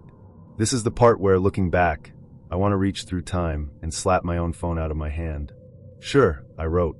I live at address. You can just text me when you're here. I didn't think twice. He felt safe because he liked the same stuff I did. He used lots of LOLs and smiley faces. You forget that someone can type like a harmless nerd and still be something else completely. The day of the date, I spent the morning doing the usual. Shaving, stressing about what to wear, changing my outfit 3 times, pacing around the tiny living room while Sarah watched me with that look only a best friend can give. You told him to meet you here? She asked. Yeah. Why? I tried to sound casual. She shrugged, lips pressed together. I just don't love some random dude knowing where you live straight away. But whatever, I'll be here. That made me feel a little better. The building's front door was kept locked. You needed a key to get in, so I told Zach to text when he arrived and I'd come down. About 30 minutes before he was due, Sarah and I were on the couch, half watching some trashy show. Through the front window, we saw 2 cars pull up in front of the building. Old, dusty sedans, paint peeling, engines too loud. 3 guys got out of the first one. They were not what I expected. They weren't 20-something gamer boys. They looked around 40, maybe older. Sunburnt, rough faces, ball caps, big work boots, stained jeans. The kind of men you see leaning against trucks outside gas stations, smoking cheap cigarettes. They had that slow, heavy way of walking like they'd been on their feet all day. That must be for someone else, I said quickly. There's other tenants here. Sarah made a low humming noise. I could tell she wasn't convinced. A minute later, there was a loud, insistent banging on the main front door of the building. Not a polite knock, not a doorbell, just fist on wood, over and over. Our building is small. The sound echoed down the stairwell. I hesitated. My first thought, honestly, was what if it's a delivery or something? That's how deep the don't be rude thing goes. I'll just see who it is, I told Sarah. She started to say something, but I was already out in the hallway, going down the stairs. I opened the inside door that led to the glass outer door. Through it, I could see them up close now. 3 men, standing side by side, looking in at me. The smell hit first, cigarettes and gasoline and sweat, all mixed together. One of them had mud caked up his boots halfway to his calves. The middle one, who I'd later start thinking of as the one in charge, had this crooked grin that never quite reached his eyes. Yes, I asked, voice small but polite. I kept my hand on the door, like that would do anything. We're here for my full name, the middle one said. My stomach dropped. That's me, I said like an idiot. Can I help you? His grin widened. Oh yeah, he said slow. You look just like your pictures. He let his eyes drag over me in a way that made my skin crawl. I suddenly became very aware that I was standing there in jeans and a cute top, hair done, makeup on, looking like I'd dressed up specifically for them. Who are you? I asked, trying to keep my voice steady. We're friends of Zach, he said. He jerked his thumb at the second car, which was parked a little further down the street, partly behind a tree. He's in the car. We're here to pick you up for your date. I leaned a bit to the side, trying to see past them. The windows on that second car were tinted just dark enough that from where I stood, I couldn't make out a face. Just my own reflection and the shape of someone in the driver's seat. Maybe. If Zach wants me to come out, I said, forcing a smile, he can come to the door himself. The guy on the right snorted. He's shy, he said. Don't be difficult, girl. We came all this way. Something in me finally started screaming loud enough to cut through the southernness. I'm not going anywhere until I see him, I said. So if he wants to go on a date, he can come up here. The middle one's eyes hardened, just for a second. Then the man on the right stepped closer, so close his breath fogged the glass. He looked me up and down slowly. You don't want to ride with him, you can ride with me instead, he said, and I swear he winked. Or both of us. We don't mind sharing. My hand tightened on the door. No. Thank you, I managed. I'm not going anywhere. I started to close the door. Before it could shut, the one on the right shoved his boot into the gap, sole grinding against the frame. The movement was fast and violent enough to make the glass rattle. I froze. If you won't expletive me, he said, leaning in, voice lowering, then expletive my buddies at least. He jerked his head toward the tree-hidden car like it was a punchline. The grin he gave me was all teeth and no warmth. The hallway felt very small suddenly. The nice southern girl in my head who says, "Yes, ma'am," and "No, sir," was replaced by something cold and sharp. "Move your foot," I said quietly. "Now." He opened his mouth to say something else. And then a hand grabbed the back of my shirt and yanked me backwards so hard I almost fell. It was Sarah.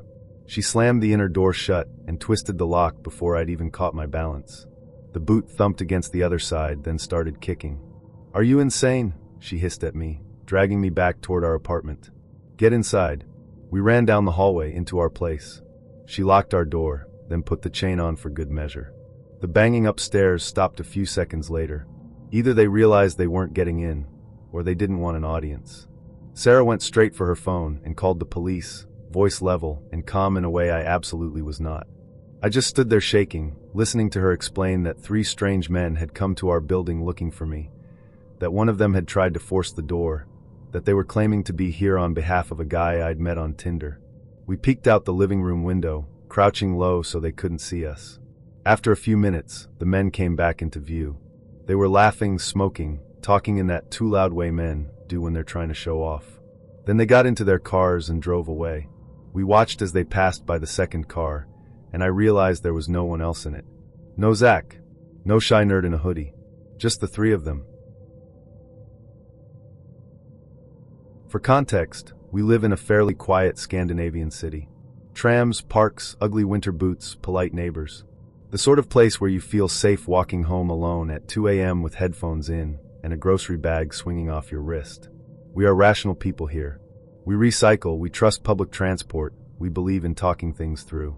She, let's call her Lena, is exactly that kind of person. Very sensible, very don't be dramatic, it'll be fine. She'd been single for a while, got talked into downloading Tinder, and eventually matched with a guy from another city a couple of hours away. He seemed normal enough at first. His profile had pictures of him hiking, smiling with friends, one of those obligatory me with a beer by a lake photos. They texted for a few weeks. His messages were oddly formal, like emails almost, but Lena just thought he was a bit old-fashioned. "Hello Lena, how are you this evening? I hope your workday has been productive. I very much look forward to finally meeting you." That kind of thing. Slightly stiff, but polite. He suggested coming to her city for their first meeting. Instead of a hotel or hostel, he hinted, and then not so subtly pushed, that he could stay at her place. "I don't mind the couch," he wrote. "It will be cozy. Also safer and cheaper than a hotel, I think." She told him no. First date, no overnight guest. But she did agree he could visit, and that they could see how the evening went. He arrived one Friday afternoon in the winter, when it's already dark by 3 p.m. Lena's building is one of those concrete blocks with a shared stairwell that always smells faintly of boiled potatoes and laundry detergent. She met him outside. He looked like his pictures, maybe a little more tired, a bit hollow around the eyes, but recognizably the same man. They went for a walk, grabbed a beer at a bar nearby, came back to her apartment and cooked pasta. On the surface, it was fine. He was friendly, laughed at her jokes, told stories about his job. But Lena said there was something off, like an undercurrent. He had this way of pausing too long before responding, like he was studying her. His jokes were always a few degrees too dark. When she mentioned a true crime podcast she liked, he leaned forward, eyes a little too bright. "I like those too," he said. "It's interesting how easy it can be. To just do something, and no one ever knows." He laughed. She did a polite little laugh too, but filed that one away. At one point, they were sitting on the sofa, and he complimented her body. That's not unusual on a date, but the way he did it was. "You have nice breasts," he said in that same formal tone. "They would be even more impressive if you were maybe 90 kilos heavier. Imagine the weight. It would be very hot." She thought he was joking. Then she saw he wasn't. His eyes had gone distant, like he was picturing it. There was this hungry, fascinated look that she couldn't quite place. Suddenly she became very aware of her own body, of how much space it did or didn't take up on the couch. She changed the subject. He let her, but kept glancing down like he was seeing something that wasn't there. It got late. She started dropping the usual hints, yawning, saying she had to get up early, tidying up glasses. He ignored all of them. "I could stay," he suggested. "The couch is fine. I don't want to go back to the station yet. It is cold. It is lonely." She told him no again, more firmly this time. She offered to walk him to the tram instead. He dragged his feet, made a point of looking disappointed, but eventually left, saying he'd message when he got home. Half an hour later, there was a knock on her door. She said her stomach dropped before she even opened it. Somehow she knew. It was him. He stood there with this sheepish smile and said he'd missed his train. "The next one is very late. I will be so tired. Could I please sleep on your couch? Only this once. I don't want to go back out into the cold." She hesitated. It was late. The idea of sending him back out and him wandering around the city gave her second-hand guilt. Besides, she told herself she was being paranoid. He hadn't actually done anything. He lived hours away. What was he going to do? Murder her and then drag her down 4 flights of stairs? It felt too ridiculous to say out loud. So she said yes. "You can sleep on the couch," she said, "but I'm going to bed. I have to work tomorrow. Blankets are in the cupboard. Bathroom is there. Good night." She wasn't an idiot. She went straight to her bedroom, shut the door, and locked it. Normally she never locked it. That night she did. She changed, climbed into bed, lay there staring at the ceiling. At first she heard the normal sounds. Water running in the bathroom, his footsteps padding back and forth as he settled on the couch. Then the sounds changed. There was a sharp metallic rustle. Then another, like someone unrolling something crinkly. The soft rip of tape. More rustling. It went on. And on. She checked her phone. 1:43, 2:12, 2:37. Every so often the noises paused. She would think, finally, he's gone to sleep, and then the sound started up again. Crinkle, crinkle, tape, pause. Sometimes she thought she heard him muttering under his breath, but the walls muffled the words. At one point, there was a soft knock on her bedroom door. "Lena?" He sounded strained. "Can you help me with something?" Every instinct in her body screamed no. Her heart was pounding so hard she was afraid he would hear it through the door. She lay perfectly still and held her breath. The knock came again, a little louder. "Lena? Please? I need help." Still she said nothing. Eventually, after what felt like hours but was probably minutes, she heard him sigh, a strange, deflated sound. His footsteps retreated. The rustling began again. She didn't sleep. She dozed in short, jagged snatches, jerking awake every time the apartment creaked. Morning came in the gray-blue Scandinavian way, light seeping around the edges of the blinds. The flat was silent. No footsteps, no pipes, nothing. She waited, listened. Finally, she unlocked her bedroom door. The living room was empty. The couch was neatly arranged, blanket folded. His jacket was gone, his shoes gone. The front door was locked from the inside. No note. No message. She almost convinced herself she had exaggerated the night noises. That maybe he'd just been restless, had left early for the train. It wasn't until she went to the bathroom to brush her teeth that she realized what he had been doing. The entire bathroom was covered in aluminum foil. Every wall. The sink. The toilet tank and lid. The outside of the bathtub. The light switch. The radiator. Carefully, obsessively wrapped. Even the mirror had been taped over, layer upon layer, until it reflected nothing but fractured slivers of silver. What the F had I walked into? Small-town dating in New Zealand is limited. You've basically got guys you went to school with, guys your mates already dated, and guys who still think jandals count as dress shoes. After my last relationship ended in spectacular flames, my friends convinced me to try plenty of fish. It's not that bad, they said. Lots of normal blokes, they said. To be fair, the first wave of messages were mostly normal, in that deeply depressing way. Hey, you up? Nice boobs, hun. A few offers for NSA fun, winky face. from dudes posing with dead fish. I ignored most of it. Then one guy messaged who seemed okay. He lived about an hour away in a bigger town. His photos were boring but normal. Him at the beach, him at a barbecue, no swastika tattoos or dead deer in sight. His messages had punctuation, which at that point was practically husband material. We chatted for about a week. Work, music, the usual. What do you do for fun when there's nothing to do rural talk? Eventually he said, "We should grab a coffee sometime." "Yeah, maybe," I replied. I told him I didn't have my own car, so I'd have to borrow my mum's to drive out and meet him. He said, "Nah, I'll pick you up." I said no. I don't like strangers knowing where I live, and being trapped in a car with a first date sounded like a bad horror movie. "I'll just meet you at a cafe," I typed. "Halfway or something." That's when the tone shifted. "Come on," he wrote. "You don't trust me?" "I don't know you," I answered. Light with a smiley. "Just feel better meeting there." A few minutes passed. Then he sent the message that made everything in me go cold. "Well, your town's not that big," he wrote. "If I knocked on a few doors, someone would tell me where you live, winky face." I stared at it for a long second. Something about the wink made it worse. "That's kinda creepy," I replied. "Please don't say stuff like that." He did not take that well. The next message came in fast. "Are you serious?" New notification. "You think I'm some psycho?" Another. "You know I have a gun, right?" I was sitting at the kitchen table. Mum was making a cuppa behind me, kettle boiling, TV murmuring in the lounge. Normal night. And on my phone, this stranger was casually typing. "I could shoot you and dump you and no one would ever look for you." My hands went numb. He kept going. "You're nothing. You think anyone would care if you disappeared? I know where your hometown is. I could come down there any time.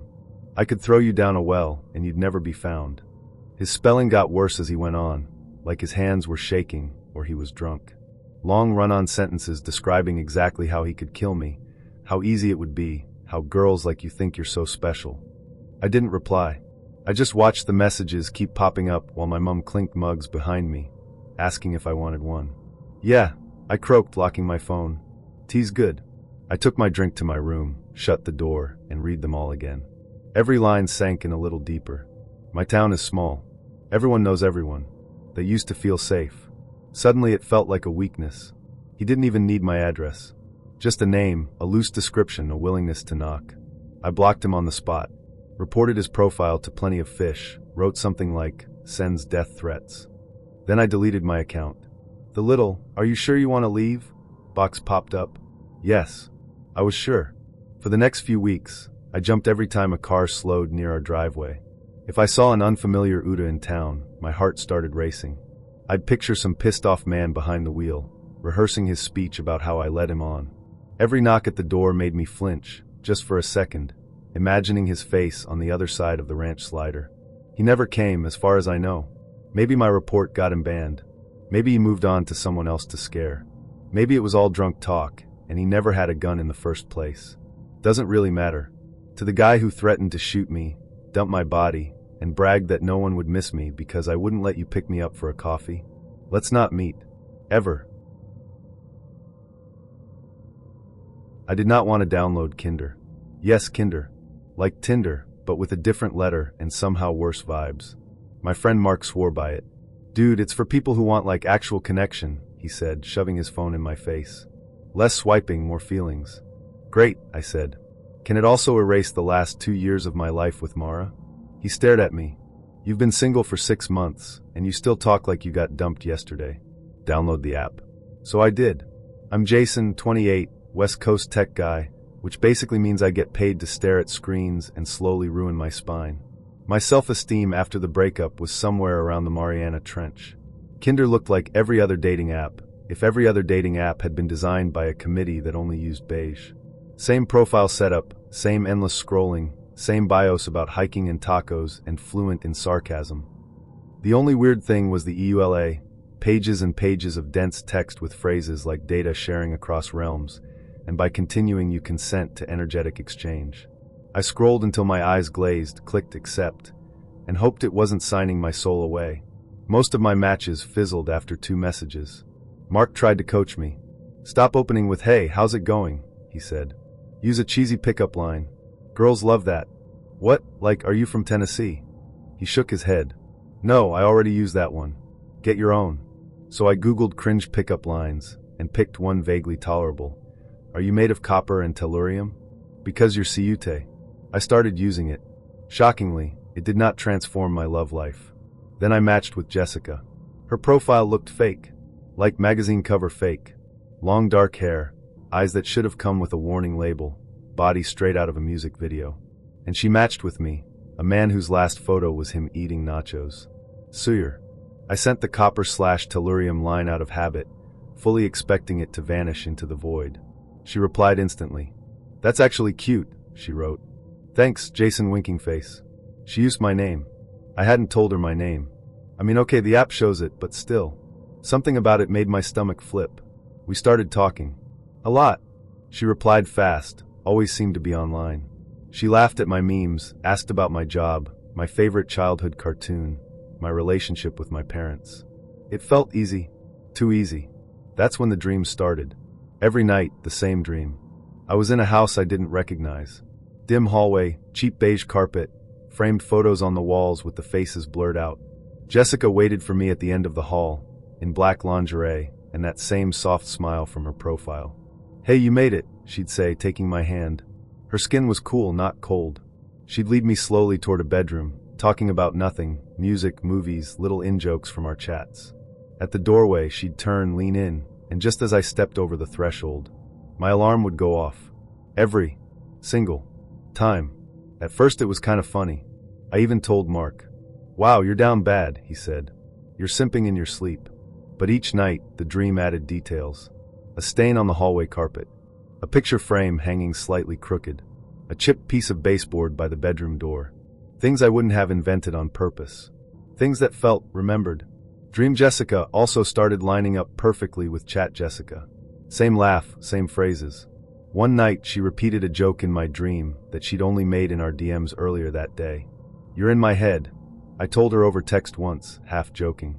I like it there, she replied. It's cozy. We finally set a date. Saturday, 8 p.m. at her place. She sent the address. My heart did a weird lurch seeing the street name, like I'd read it before. On Saturday, I drove over, palms sweaty on the steering wheel. Her neighborhood was boring suburbia, identical houses, trimmed lawns, the faint hum of televisions behind curtains. I parked, got out, and looked up at her house. It was the house from my dreams. Same beige siding. Same 3 steps up to the front door. Same narrow window with cheap white blinds. When she opened the door, she was wearing the exact same black lingerie set from my dream, under an open robe. Hey, she said, smiling like we'd done this 100 times. You made it. Deja vu slammed into me so hard I felt dizzy. My brain went, of course you made it, you always make it, this is where the alarm goes off. Except it didn't. I walked inside. The hallway was the same too, same stain on the carpet, same crooked picture frame. The faces in the photos were somehow blurred, like badly censored screenshots. You okay? Jessica asked, reaching for my hand. Yeah, I lied. Just long drive. She led me down the hall, talking about the restaurant she liked, the neighbor's annoying dog, whatever. Her timing was perfect, the same beats as the dream. At the bedroom door, she turned, leaned in, kissed me. My heart was pounding so loud I could barely hear. Come on, she whispered. We'll be more comfortable in here. She stepped backward into the room, tugging me along. My foot caught the edge of the rug by the bed, and I stumbled, dropping to one knee. That put me at eye level with the space under the mattress. There were bodies under the bed. Dozens of them. Small, shriveled, colorless. Skin like dried paper stretched over bone. Faces trapped somewhere between a scream and a collapse, mouths open, eyes sunken into empty sockets. Clothing in ruined scraps, shirts, jeans, a hoodie with a logo I recognized from the mirror, a tech company I'd interviewed with last year. In one desiccated hand, a phone. The screen was still on, impossibly. Kinder's interface glowed faintly. New match, Jessica. I made a sound. Not a scream, exactly. Just this high, broken exhale. Jessica's hand tightened on my shoulder, fingers digging in with surprising strength. Don't worry, she said softly, voice warm, almost maternal. You won't feel it for long. Kinder is very kind. I tried to move. My limbs suddenly felt thick and slow, like I'd been awake for 3 days straight. The room smelled sweet and rotten underneath the perfume, like flowers left too long in a vase. You've been such a good match, she whispered.